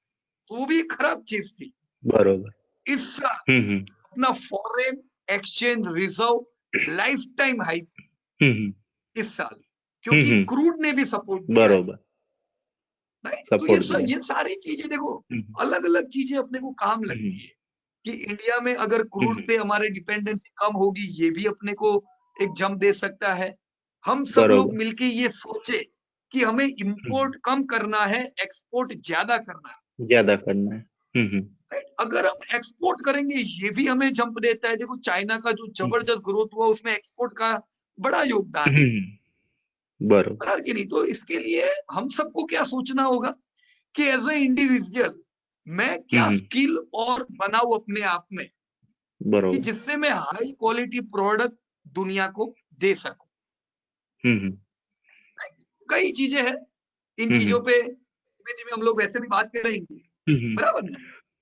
और दूसरा एक ये है कि sir India foreign direct investment FDI equity flow, FDI का इक्विटी वो सबसे हाईएस्ट हो गया, और मैक्सिमम कंट्रीब्यूशन उसका service, computer, software, hardware, telecommunication, construction, trading and automobiles में है 469.99 बिलियन। बराबर है। देखो ये तो होना ही है अमरनाथ जी, क्यों होना बरोबर। है? क्योंकि ये जो फॉरेन की जो कंपनीज है, उनको ये पता है कि 10 ट्रिलियन इंडिया पहुंचने वाली है। 10 ट्रिलियन में से मैं कितना ले जाऊं, वो मेरे को देखना है। ये लोग वो बरोबर। सोच रहे हैं। जैसे उबर ने टारगेट लिया है कि भाई मेरे को इंडिया के जितने भी लोग हैं, उनके बरोबर। मोबाइल में मेरी ऐप होनी ही चाहिए, बरोबर। राइट? क्योंकि 100 करोड़ लोगों के मोबाइल में अगर मेरी ऐप होगी, तो वो कुछ ना कुछ कंज्यूम करते जाएंगे, तो मेरा धंधा यहाँ से बढ़ेगा। उनको इतना पता है, कोई भी कंट्री जहां पे इंडिविजुअल लोगों की इनकम बढ़ती है, वहां पे बरोबर। प्रोडक्ट का कंजप्शन बढ़ता है। तो फॉरेन का जो पैसा जो यहाँ पे आता है, ऐसा नहीं है कि वो हमारे लिए आ रहे हैं, वो खुद के लिए बरोबर। आ रहे हैं। और हम जितना ग्रोथ करेंगे, उनको तो आना ही है, उनको उतना अट्रैक्ट उनको तो करने की फायदा होगा जरूरत ही। नहीं है। वो बरोबर। तो पैसे के लिए ही आ रहे हैं और पैसा भरपूर लेके जाएंगे, बराबर की नहीं? और मैंने रिसर्च पढ़े हैं उन लोगों के कि उनको इतना भरोसा है इंडिया के ऊपर कि इंडिया कितना बढ़िया ग्रोथ करेगा, पर इंडियंस को ही भरोसा नहीं है। वो लोगों को हमेशा हमारे कंट्री की हमेशा नेगेटिव चीजों पे ज्यादा ध्यान होता है, ये खराब है, बरोबर। वो खराब है, पर हम अच्छी चीजें देखते ही नहीं है। और वो लोग क्या कर रहे हैं? अच्छी अच्छी अच्छी अच्छी चीजों को लेके वहां पे उनके धंधों में आगे बढ़ते हैं। आपने देखो ये सारा जो इसमें डेटा सर देखा, हाँ बढ़िया डेटा लगा ले। सेम सर उसी में है। और ये क्या है कि India is expected to have 100,000 startups by 2025। ये जो है इन्फोसिस के चेयरमैन हाँ जो थे टीवी मोहन दास पाई, उन्होंने ही लिखा है। Right right. तो हमें भी सबको मोटिवेट करना चाहिए, बराबर कि नहीं, जितने भी यंग लोग हैं उनको, कि देखो दो चीज है, बरोबर। या तो खुद का बिजनेस स्टार्ट करो या तो खुद का स्टार्टअप करो, पर कुछ करे ताकि प्रोडक्टिविटी हो। देखो लोगों को बरोबर कहाँ पे मिसिंग चीजें क्या नहीं मिल रहा है, उसके रिलेटेड कुछ करे, या बरोबर। जहाँ पे जॉब कर रहे हैं वहां पे हम हाई प्रोडक्टिव हो, जिससे हम हमारी कंपनी को और आगे ले जाए, बराबर ना। बाकी स्टार्टअप्स और सब बढ़िया आएंगे आने वाले 10-15 साल, एक गोल्डन लाइन है सारे लोगों के लिए। ये टाइम पे अगर हम ग्रोथ नहीं करेंगे, आप में से जितने भी लोग बिजनेस कर रहे हो, अगर आप ये टाइम पे धंधों को नहीं बढ़ाओगे, तो फिर मुझे बताओ और गोल्डन समय कौन सा आएगा धंधा बढ़ाने के लिए? कभी नहीं आएगा। सही बात है कि नहीं? जो लोग जॉब कर रहे हैं, ये समय अगर हम अपने जॉब में, अगर अपने वहां पे हम ग्रोथ नहीं कर पाए, तो भी बताओ और कौन सी अपॉर्चुनिटी आएगी जब हम ग्रोथ करेंगे। This is best time to grow in job और इन बिजनेस और in anywhere, right? Because India is, तो वंडरफुल अमरनाथ जी, और क्या बढ़िया है काम। कि हाँ ये क्या? निर्मला सीतारमन मैडम ने ही बताया था कि जीडीपी एक्सेप्टेड हाँ हाँ ट्रिलियन 25 में हो जाएगा अचीव। और क्या है कि बराबर है। जीडीपी में आपने बताया था लोअर मिडिल इनकम और ये सब, तो हम 25 तक तो क्या है अपर मिडिल इनकम के इसमें भी आ जाएंगे। हाँ ये बराबर है, डिजिटलाइजेशन, ग्लोबलाइजेशन और फेवरेबल डेमोग्राफिक रिफॉर्म्स। बराबर है, राइट। तो ये सारी चीज जरूरी है, कोई डाउट नहीं। जितना डिजिटली और यूज करेंगे उतना ब्लैक मनी कम होता है। राइट? देखो हम अभी डिमोनेटाइजेशन बरोबर। जब हुआ था, तब खुद मेरे को भी लग रहा था कि यार अभी कहाँ पे, अभी इंडिया में तो कोई इतना इंटरनेट यूज ही नहीं करता है, तो डिजिटल कैसे? लेकिन अभी जैसे मैं जितने बरोबर। भी रूरल एरिया में घूमता हूँ, मैं देखता हूँ हर जगह पे गूगल पे आ गया है कि नहीं, हर जगह पे भीम आ गया। तो इससे और बढ़िया ये ग्रोथ को पिकअप मिलने वाला है, क्योंकि अब जो पैसा है वो सिस्टम में घूमेगा। सिस्टम में घूमेगा। कैश पैसा रहता है तो उसपे टैक्स भरे या नहीं भरे एक क्वेश्चन मार्क आता है, पर जब बैंक में बरोबर। आता है तब तो फिर उसको वाइट ही रहना है, बराबर ना? और सर दूसरा एक प्रैक्टिकल मैंने बनाया है, इसके हाँ बाजू में ही है। आपने उस दिन प्रैक्टिकल में पूछा था किसी स्टूडेंट से जीडीपी ओके पर कैपिटा, बराबर तो है, उसके राइट। हाँ उसके ऊपर भी मैंने ऐसा ही बनाया। तो अभी जो है हमारा $2,100 समथिंग है। आपने बराबर क्वेश्चन है, पूछा था राइट। चाइना का और इसका, तो इसके हिसाब से हमारा जो है वो $15,000 हो जाएगा 2015। Right, okay. बरोबर है बढ़िया सर। बनाया, मैंने आपका ये देखा था होमवर्क और मुझे बहुत अच्छा लगा। देखो इससे, ये जो आपकी जो स्प्रेडशीट है, इससे क्या जानकारी मिलती है कि जैसे चाइना है, कितना है उनका जीडीपी पर कैपिटा, हमसे 5 10,000 गुना। 5 अब गुना ये है। 10,000 पहुंचे, ये और इंडिया दोनों एक ही थे। इंडिया चाइना दोनों का जीडीपी पर कैपिटा सेम था, तो आज इनका 5 गुना कैसे हो सेम गया? था। क्योंकि इन्होंने ग्रोथ किया है, राइट। अब इन्होंने ये जो सारे डिजिटलाइजेशन, प्राइवेटाइजेशन, बिजनेस की, ये सब काम उन्होंने 1975 में किए, राइट। हमने 1990 किए, तो हम इनसे 20 साल पीछे चल रहे हैं, बराबर कि नहीं? अब 20 साल एक चीज पीछे मेरे चल को रहे बताओ, हैं। आप अलीबाबा नाम की जो उनकी कंपनी है, उसको आप फ्लिपकार्ट से कंपेयर करो, राइट। अलीबाबा किधर है? चाइना में है। उनके पास कितना पॉपुलेशन है? जितना चाइना, बरोबर। जितना इंडिया के पास है, ऑलमोस्ट सेम है ना। लेकिन एक चीज बरोबर। उनके पास सेम ऐसी है है। जो हमारे पास नहीं है, वो क्या? उनका खर्च करने के इंडिविजुअल लिए पैसा। व्यक्ति $10,000 कमाता है, हाँ तो वो स्पेंड कितना करेगा? बरोबर। 5 गुना ज्यादा। हमारा इंडिया के बरोबर। इंडिविजुअल $2,000 कमा रहा है, तो इंडिया की कंपनी बरोबर। फ्लिपकार्ट जितनी ही रहेगी और चाइना की कंपनी अलीबाबा बन गई। क्यों? क्योंकि कंपनियों को फायदा होता है जब लोगों की इनकम बड़ी होती है, बढ़ती है। समझ गए? बरोबर। इसीलिए स्टार्टअप्स को इंडिया में तकलीफ होती है, क्योंकि उनको बेचारे को उतना रेवेन्यू नहीं मिल पाता है। रेवेन्यू अब जनरेट कोई नहीं स्टार्टअप आप देखो चाइना, मेरे को बहुत लोग कहते हैं मीटिंग में, भाई यार देखो पबजी बनाया चाइना ने, कितना सक्सेस हो गया 10%, इंडिया में तो किसी ने बनाया नहीं। अरे भाई बनाया, पर लोग पैसा थोड़ी ना खर्च पाते इंडिया में, है कि नहीं? उनके वहां पे बरोबर है, खर्च पाते क्योंकि लोग कमा रहे हैं। अब हमें कमा थोड़ा रहे हैं। पेशेंस रखना पड़ेगा। जैसे धीमे धीमे अब हमारी इनकम बढ़ती जा रही है, स्टार्टअप्स को फायदा होगा। और जो हमारी जो बैंक है ना, HDFC बैंक जैसी बैंक, इतनी बड़ी बैंक बरोबर, होने के बावजूद वो प्रॉफिट खाली 25,000 करोड़ का कर रही है। 25,000 करोड़, बरोबर। अब सोचो इंडियंस की इनकम $10,000 हुई, HDFC बैंक 2 लाख करोड़ का प्रॉफिट करेगी। बरोबर। कितना सिंपल है, एकदम लॉजिकल चीजें है ये सारी, बराबर कि नहीं? नहीं, अच्छा सीखने को मिलता है आपके इसमें। और अगर हम भी ऐसा करें अमरनाथ भाई, बहुत कंट्री ऐसी है जो गरीब है और वहां पे बरोबर। रिश्वतखोरी उतनी है, वहां पे करप्शन जबरदस्त लेवल पे है, वहां पे लेबर्स के लॉ नहीं है। लेबर्स के लॉ नहीं है मतलब कंपनियों को धंधा करने में तकलीफ होती है, तकलीफ होती है। तो वो कंट्री में लोगों की इनकम नहीं बढ़ती है। इंडिया में भी पहले से बहुत स्मूथली हो गया ना, ईज ऑफ डूइंग बिजनेस में हम 14 नंबर पे आ गए। कितना बड़ा जंप लगा है। तो ये सब चीजें बताती है कि अब GDP बढ़िया बढ़ेगा, तो हमें नेगेटिव रहने की जरूरत नहीं है। नहीं, बरोबर है सर।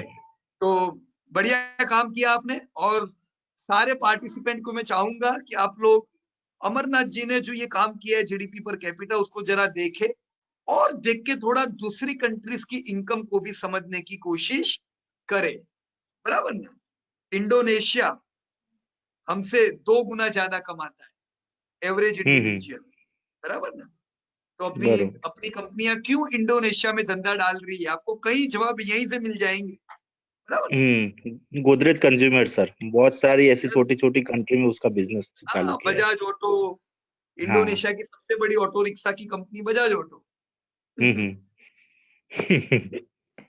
तो होप फॉर बेस्ट, हम लोग सही राह पे थैंक यू जा रहे सर, हैं, right? Thank you sir. Okay, wonderful Amarnath ji, and Thank let you. Us discuss with mister Riddhesh Chaudhary. Yes Riddhesh ji, yes you sir, can unmute yourself. Hello, yes sir, hello. Yeah आपकी आवाज सुनाई दे रही है? आप मेरे को बताओगे रिद्धेश जी, आपने जो काम किया, देखो आपका काम बिल्कुल क्लियर है, बढ़िया काम आपने भी किया है, वंडरफुल। क्या समझ में आया और इसमें क्या आप बात रखना चाहोगे अपनी? Yes please. इसमें मतलब फ्यूचर का जो जीडीपी है और हमारी कंपनी जो भी हम इन्वेस्टमेंट करेंगे, तो वो किस हिसाब से ग्रोथ हमारी कंपनियों का होगा, उसके हिसाब से जीडीपी का ग्रोथ कितना जाएगा वो पता चले। बराबर है, राइट। अगर आपके कंट्री का GDP माइनस में रहता है, राइट, दुनिया से भी कम परफॉर्म करता है, तो क्या आपकी कंपनी अच्छी बढ़ पाएगी? नहीं नहीं नहीं, तो मतलब जीरो या जीरो से माइनस में बड़ी होगी हमारी कंपनी, तभी जीडीपी। एकदम सीधा रिलेशन है। इंडिया की कंपनीज ग्रोथ नहीं कर पा रही है, वो GDP से पता चल जाएगा सीधा, बराबर कि नहीं? और अगर मेरे को बताओ रितेश भाई कि आपकी कंपनियों का अगर धंधा नहीं बढ़ता है, तो क्या प्रॉफिट बढ़ेगा? नहीं नहीं नहीं बढ़ेगा, कब भी नहीं बढ़ सकता है। तो एकदम सिंपल सी चीज है, मैं क्यों भारत में निवेश करूं? मैं भारत में इसलिए निवेश करूं क्योंकि मेरा भारत दुनिया में सबसे फास्टेस्ट ग्रोइंग मेजर इकोनॉमी है। GDP देख के मुझे पता है कि भारत की कंपनियां जबरदस्त ग्रोथ करती जा रही है, राइट? आने वाले 10-15 साल में हम देखेंगे भारत की कुछ कंपनियां दुनिया की बड़ी कंपनियों में होगी, जैसा आज हम चाइना की देख रहे हैं, कोरिया की देख रहे हैं, जापान की देख रहे हैं, बराबर ना? बराबर। So wonderful work, good.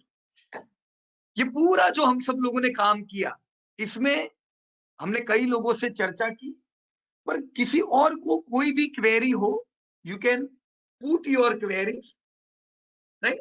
ताकि हम सेशन खत्म करें उससे पहले हम आपकी क्वेरी पे भी थोड़ी बात करते हैं। Yes, anybody else? जिन्होंने काम नहीं भी किया है वो भी क्वेरी पूछ सकते हैं, राइट? पर मैं आशा रखूंगा कि होमवर्क सारे लोग करें, क्योंकि होमवर्क करेंगे तभी सही मायने में नॉलेज बढ़ेगा। Yes please.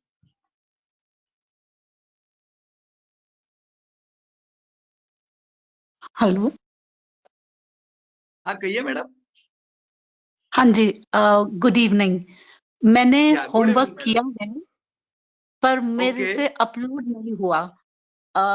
मैं कल वो मिस्टर मितेश से बात हुई है, तो वो बोल रहे थे कि कल अच्छा वो मुझे हेल्प करेंगे अपलोड करने के लिए। राइट ओके अ, नो प्रॉब्लम मैडम, अपलोड ना करें आप। क्या करना है करने का बताऊं मैं आपको, देखो यहीं पे बता देता हूं। देखो ये मैंने एक नई शीट ऐड की, यहाँ पे मैंने नाम लिखा, मैं आपका नाम लिख देता हूं मृदु मलिक, राइट। अब नाम लिखने के बाद जो भी डेटा आप कॉपी कर रहे हो सीधे सीधा यहीं पे पेस्ट कर दीजिए, ताकि अपलोड करने की कोई जफाई ना रहे। अच्छा, राइट। अब मान लीजिए आपने एक्सेल शीट बनाई हुई है, देखो यहाँ पे मेरे पास मेरा जैसे एक ही स्प्रेडशीट एक्सेल शीट पर है, है। मेरा फॉर गूगल एग्जाम्पल स्प्रेडशीट पर है। हाँ देखो मैंने ये एक्सेल शीट ओपन की है मेरी एक, और मैं मान लो यहाँ पे गूगल स्प्रेडशीट में पेस्ट करना चाहता हूँ। मैंने क्या किया, right click, paste special, paste values only, आ गया सब डेटा, राइट। हाँ जी, मैं ये भी कर सकता हूँ सीधे सीधा कंट्रोल वी, तो भी आ जाएगा। देखो तो भी आ गया, राइट। है ना। सिंपल, आप प्रयास कीजिएगा, नहीं होता है तो जरूर कहिएगा, बराबर ना। Yes sir please. हाँ कहिए। मितेश बोलू छू सर, हाँ ऐसा बोलो बोल रहा हूँ मितेश कि भाई। उनको कुछ चार्ट में भी दिक्कत थी। चार्ट कौन चार्ट से चार्ट में? वो बोल रहे थे सुबह में, उससे बात कर लीजिए। हाँ कौन सा चार्ट मैडम? नहीं, चार्ट में तो मेरा कुछ नहीं प्रॉब्लम था, इसी में मुझे अपलोड ओके का प्रॉब्लम आ रहा था, बाकी हो गया सॉल्व मेरा। ओके ओके, तो मैंने जो ओके बताया ना अभी उस प्रकार से कीजिएगा तो अच्छा रहेगा, बराबर ना। अच्छा, फिर भी ठीक है। प्रॉब्लम आता है कहिएगा। मैंने एक्सेल में से सीधे सीधा कॉपी करके यहाँ पे डेटा पेस्ट किया और आ गया, बराबर है।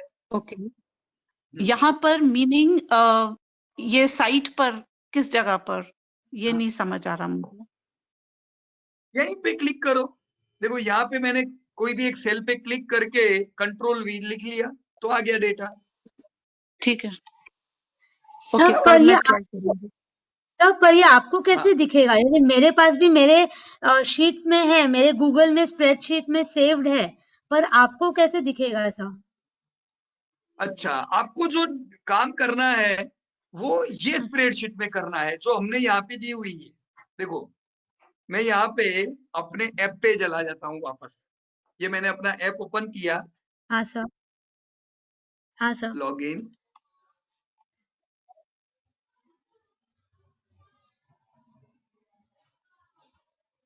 मैं कोर्स पे चला जाता हूँ, ये है नवंबर कोर्स। ओके, ये सब वीडियोस थे, और अपना असाइनमेंट जो है वो ये है, असाइनमेंट 3 दिख रहा है, यहाँ पे मैंने असाइनमेंट दिया हुआ है। यस। ये स्प्रेडशीट में ओपन करूंगा तो देखिए स्प्रेडशीट ओपन हो गई। ओके अब इसी में मैं काम कर लूंगा यहीं पे, जैसे मैंने अभी मृदु मैडम का नाम ओके, लिखा, यही पे, आपको हाँ, भी क्या करना है, सीधे सीधा मेरा प्लस नाम बटन लिखना है, दबा के राइट। आपका नाम लिखो और यहाँ पे करो तो क्या है। देखो यहाँ पे करेंगे तो हम दूसरों का भी होमवर्क देख पाएंगे, और उसमें कुछ प्रॉब्लम है तो राइट, आपको दूसरों के होमवर्क से भी गाइडेंस मिलेगा, बराबर ना। Correct. Yes sir, yes sir. ठीक है, तो यहीं पे आप उसको कॉपी पेस्ट कर दीजिएगा अभी। ओके ओके, या right, thank you, thank okay. Okay, तो थैंक यू सो एक मच मृदु क्वेश्चन मैडम। पूछना था, हाँ एक क्वेश्चन कहिए। पूछना था।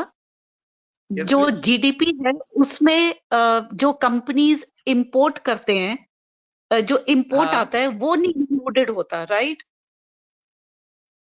इंपोर्ट वाला। जीडीपी फिगर, हाँ, इंपोर्ट फिगर, या अगर कोई कंट्री के बाहर बिजनेस किया तो वहां के वो जीडीपी में हमारा इंक्लूड होता है, जैसे इन्फोसिस का यूएस में है, तो वो जीडीपी में फिगर्स इंक्लूड होता है? होता है ना, क्योंकि वो कंपनी तो इंडिया की ही है। ओके, देखो पैसा तो तो इंडिया में आया ना, उल्टा डॉलर में आया पैसा, ओके, सो बराबर। import and export both are included in the GDP.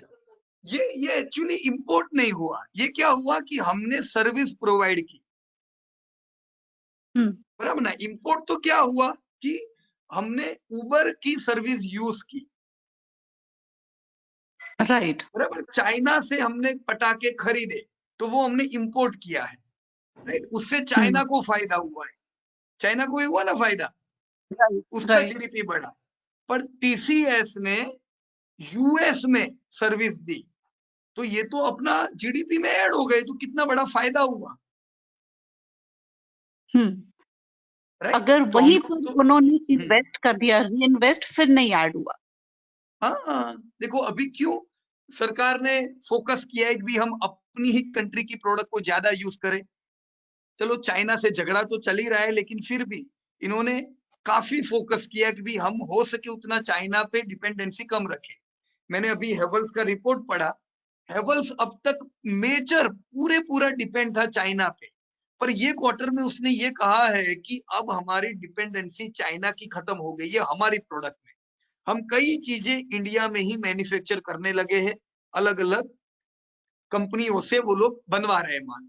तो ये एक इंडिया के जीडीपी के लिए बढ़िया हो गया कि चलो अब इतनी प्रोडक्ट तो कम आएगी वहां से, ये जीडीपी को सपोर्ट देगा, बराबर ना मैडम?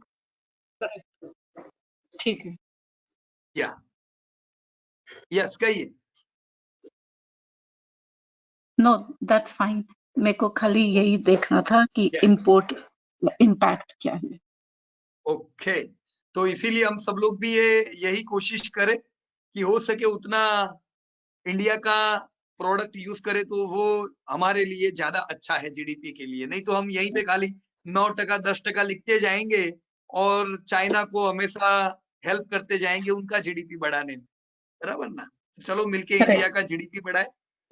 प्रभाकर पाटिल जी, मेरे ख्याल से प्रभाकर जी से हमारी बात नहीं हो पाई है। स्तुति कपूर, स्तुति कपूर से भी हमारी बात नहीं हो पाई है। Rakesh Dave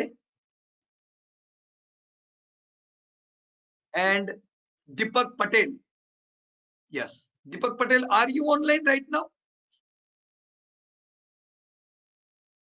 yes sir. Okay, yes Deepak भाई, मैंने आपका डेटा ओपन कर लिया है और बहुत ही बढ़िया काम किया है आपने, वंडरफुल वर्क। दीपक भाई, ये जो पूरा काम किया उससे क्या समझ में आया? सर थोड़ा आगे जाइए सर। ओके सर, जैसा हम अभी देख रहे हैं 2019 पे 5th पोजीशन पे हैं अभी, राइट। लेकिन हम एक्चुअली 1960 में भी हम 5th पोजीशन में थे सर। अगर हम उसको शॉर्ट करेंगे तो हम 5th पोजीशन में थे सर 1960 में, यानी कि टॉप 10 में थे सर। पर वो रहे नहीं थे, फिर उसमें से निकल गए थे ना? हाँ सर, बाद में थोड़ा धीरे धीरे निकल गए थे सर। बाकी के कंट्री सब ग्रोथ, उनका ग्रोथ ज्यादा था हमारी कंट्री से भी। करेक्ट। और दूसरा, कई कंट्री के डेटा भी नहीं थे, है ना। जैसे जर्मनी का हाँ डेटा सर। लेट आपके पास आया हुआ है, इसी वजह से हम ऊपर हाँ दिख रहे। वो टाइम पे डेटा क्यों नहीं थे आपको पता ही है, जबरदस्त वर्ल्ड वॉर और सारी चीजें थी उनके कंट्री में, राइट। तो कुछ चीजें हैं जिनकी वजह से प्रॉपर डेटा स्टडी अपने पास नहीं हुआ करता था। हाँ सर। सर मैंने आगे रैंकिंग भी डाला हुआ है सर। ओके, जैसा हम देख रहे हैं कि 2040 तक हम तीसरे नंबर पर आ जाएंगे सर, इस डेटा के हिसाब से, जो अभी हम ग्रोथ कर रहे हैं उसके हिसाब से। बराबर है। ओके, तो वंडरफुल। अभी ये तीसरे से हमारा नंबर मान लो चौथा रहे या मान लो हम दूसरे पे आए, ये किसके ऊपर डिपेंड है दीपक भाई? सर ये ग्रोथ के ऊपर डिपेंड रहेगा सर। ग्रोथ के ऊपर। तो जीडीपी ग्रोथ हमारा एक ही चीज पे फोकस रहना चाहिए अगर हम लोग बिजनेस करते हैं कि भाई धंधा जबरदस्त बढ़े, क्योंकि हमारा एक एक रुपए का जो धंधे में हम जो ग्रोथ देते हैं वो भी जीडीपी को ग्रोथ देता है, राइट? जीडीपी ग्रोथ में कौन सी चीज का बड़ा कंट्रीब्यूशन रह सकता है?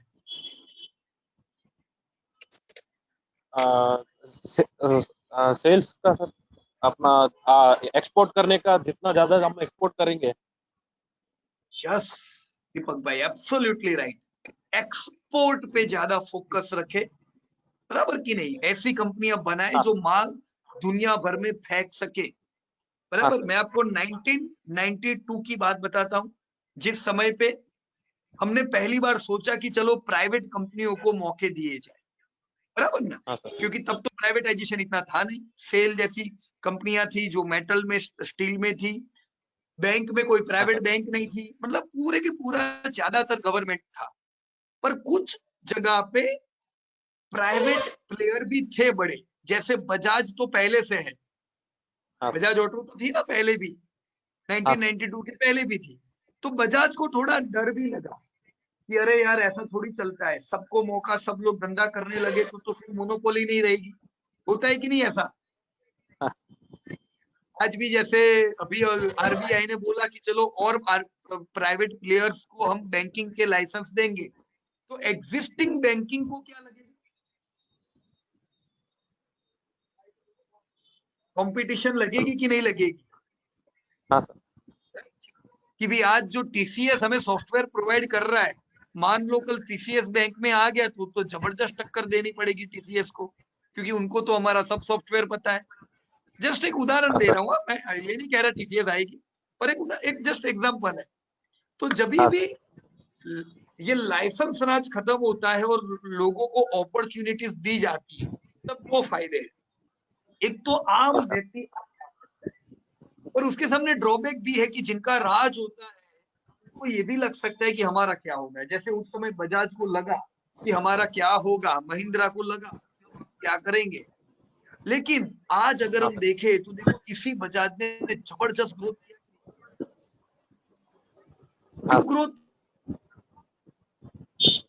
किया, क्योंकि बजाज भी बाहर निकली, बजाज भी दूसरी कंट्रियों में गई, और देखो आज बजाज का 50% धंधा बाहर से आता है, 50% धंधा इंडिया से आता है। ये बजाज करती ही नहीं अगर प्राइवेटाइजेशन ओपन नहीं किया होता तो,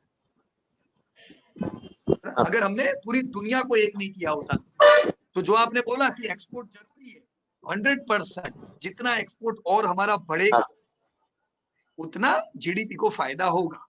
और क्या चीज हो दीपक भाई तो वो हमारे तीसरे नंबर को दूसरे नंबर ले जा सकती है, या फिर वापस हम इनोवेशन सर।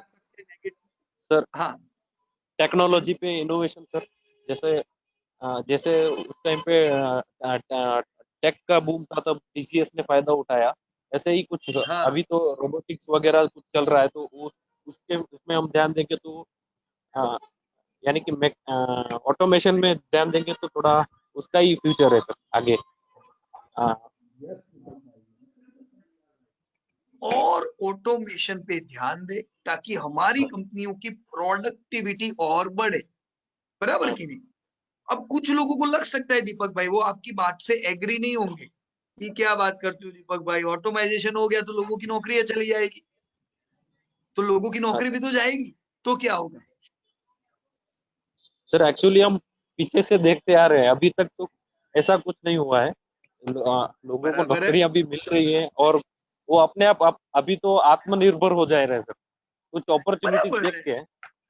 या गुड दीपक भाई, गुड।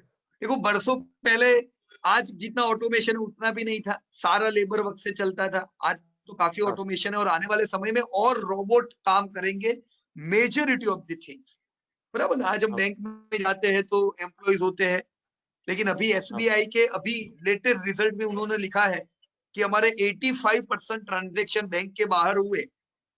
ये क्या बताता है आपको कि धीमे धीमे बैंक के एम्प्लॉय क्या हो सकते हैं, कम स्टाफ से ज्यादा प्रोडक्टिव रहेगी आने वाली बैंक, है कि नहीं? हाँ सर। तो जो लोग हैं, फॉर एग्जाम्पल जो लोगों को नौकरियां कम होगी, ऐसा होगा ना, क्योंकि प्रोडक्टिविटी बढ़ेगी, तो कोई लोग बैठे नहीं रहने वाले, वो और ज्यादा प्रोडक्टिव हो जाएंगे, राइट?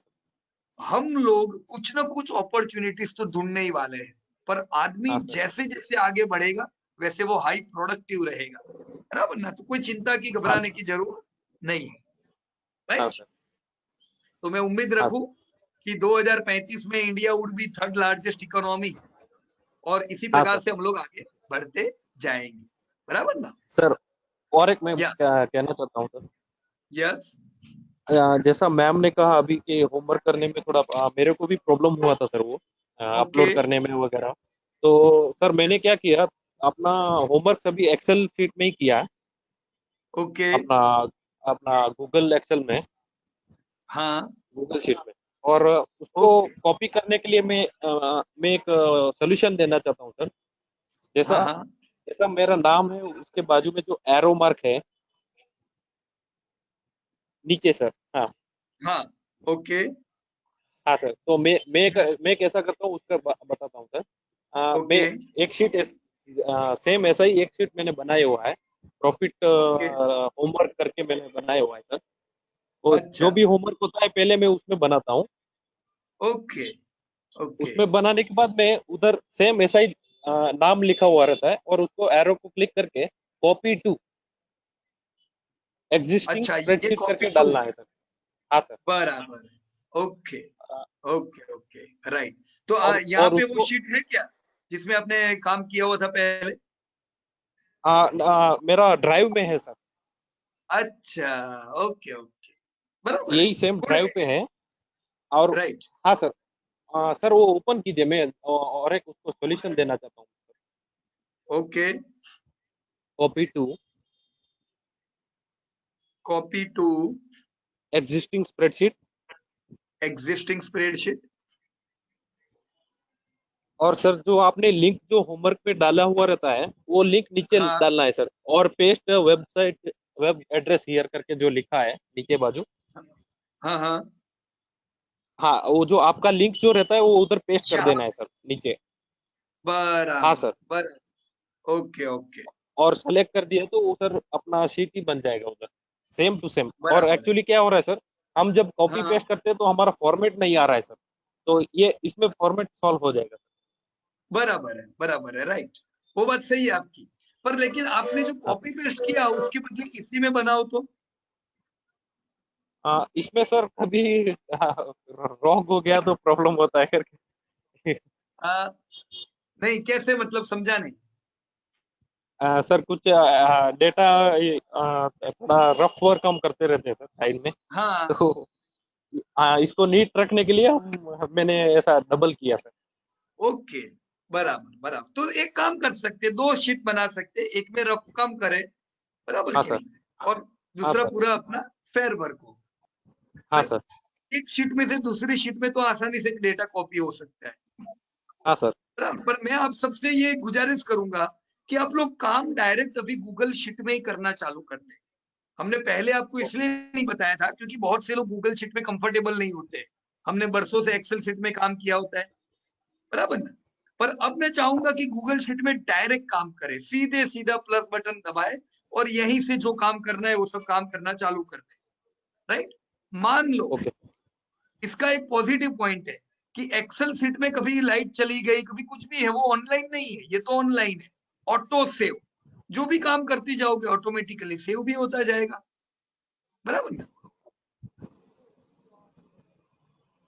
राइट। और भी इसके कई फायदे हैं, वो फायदे पे हम बाद में आएंगे, लेकिन अब जो भी हम अगली एक्सरसाइज करेंगे उसको हम डायरेक्टली स्प्रेडशीट में करेंगे, कॉपी पेस्ट वाली जफा अभी नहीं करेंगे, बराबर ना? ओके, तो थैंक यू वेरी मच दीपक भाई, और आप सारे लोगों के डेटा देखे, मुझे इतना विश्वास है कि आप सब लोगों को ग्रोथ पे कुछ आइडिया आई होगी कि क्यों हमें इंडिया में निवेश करना चाहिए, क्यों कुछ कंट्रीज को अवॉइड करना चाहिए, और क्यों हमें ये क्वेश्चन नहीं करना चाहिए कि मैं यूएस में पैसा डालूं कि मैं जापान में डालूं। हम जहां रहते हैं वही वर्ल्ड की सबसे बढ़िया और फास्टेस्ट ग्रोइंग इकोनॉमी है। नेक्स्ट वीक हमारा बहुत इंपॉर्टेंट एक्सरसाइज स्टार्ट होगा। अब हम सब लोग जब जान चुके हैं कि India is the fastest growing economy, तो हम इंडिया में से कुछ ऐसी इंडस्ट्रीज ढूंढने का प्रयास करेंगे जो बढ़ रहे हैं। अब इंडिया 10% से ग्रोथ करे और मान लो आपने ऐसी इंडस्ट्री में निवेश किया है जो -10% से बढ़ रही है, तो पैसा नहीं बढ़ने वाला है। हमें क्या चाहिए? इंडिया में निवेश कर रहे हैं क्योंकि इंडिया परफॉर्मर है, तो इंडिया में भी ऐसी इंडस्ट्री में हम निवेश करेंगे जो इंडस्ट्री परफॉर्मर हो, right? So let us search out performing industries. We have named it demanding industries. तो अब अगला हफ्ता हमारी एक्सरसाइज रहेगी डिमांडिंग इंडस्ट्री पे। जो भी वीडियो अपलोड करेंगे उसको थोड़ा ध्यान से देख लेना। रोज की 20-25 मिनट भी इन्वेस्ट करेंगे तो भी आपका होमवर्क आसानी से कंप्लीट हो जाएगा और हम चर्चा वापस करेंगे अगले मंगलवार, right? So thank you so much and best of luck to everyone. Hello yes दीपक भाई। सर, मेरा एक रिक्वेस्ट है सर, आप जो अपलोड करते हैं होमवर्क वगैरह, जो हमारा डेटा जो ओपन होता है वो थोड़ा फास्ट कर दिए तो सर। क्यों लास्ट वीक हमारे को बहुत लेट मिला था सर। हाँ, लास्ट टाइम तो लेट मिला था क्योंकि अपनी जो बॉम्बे पुणे की मीटिंग थी तो सब फोकस वहीं पे था, इसीलिए आपको एक वीक हमने ज्यादा भी दिया था लेकिन काम करने के लिए, बराबर है। ये बार तो आपको तुरंत मिल गया था ना जीडीपी वाला डेटा, तो मेरे ख्याल से आपको नेक्स्ट डे ही मिल गया था डेटा। नहीं सर, थोड़ा लेट हुआ था सर। अच्छा, वेडनेसडे नहीं मिला था आपको? नहीं सर, ओके, अपना जीडीपी वाला डेटा नहीं मिला था सर, थोड़ा लेट हो गया था जीडीपी वाला। एक्चुअली। क्या है सर, मैं शॉप पे रहता हूँ ना सर, तो उतना जल्दी नहीं हो पाता है, 2-3 दिन में करना मुश्किल हो जाता है सर। Okay, no problem. चलिए, ये हम डेटा ये प्रैक्टिस रखते हैं कि हर बार वेडनेसडे को ही आपके डेटा अपलोड हो जाए, बराबर, ताकि ट्यूसडे का आपका पिछली वीक का असाइनमेंट हमने चेक किया और वेडनेसडे को आपको न्यू डेटा मिले जिस पे काम करो, तो 6-7 दिन में काम पूरा कंप्लीट हो जाएगा, बराबर ना? ओके, तो thank you very much. Thank you sir, thank you.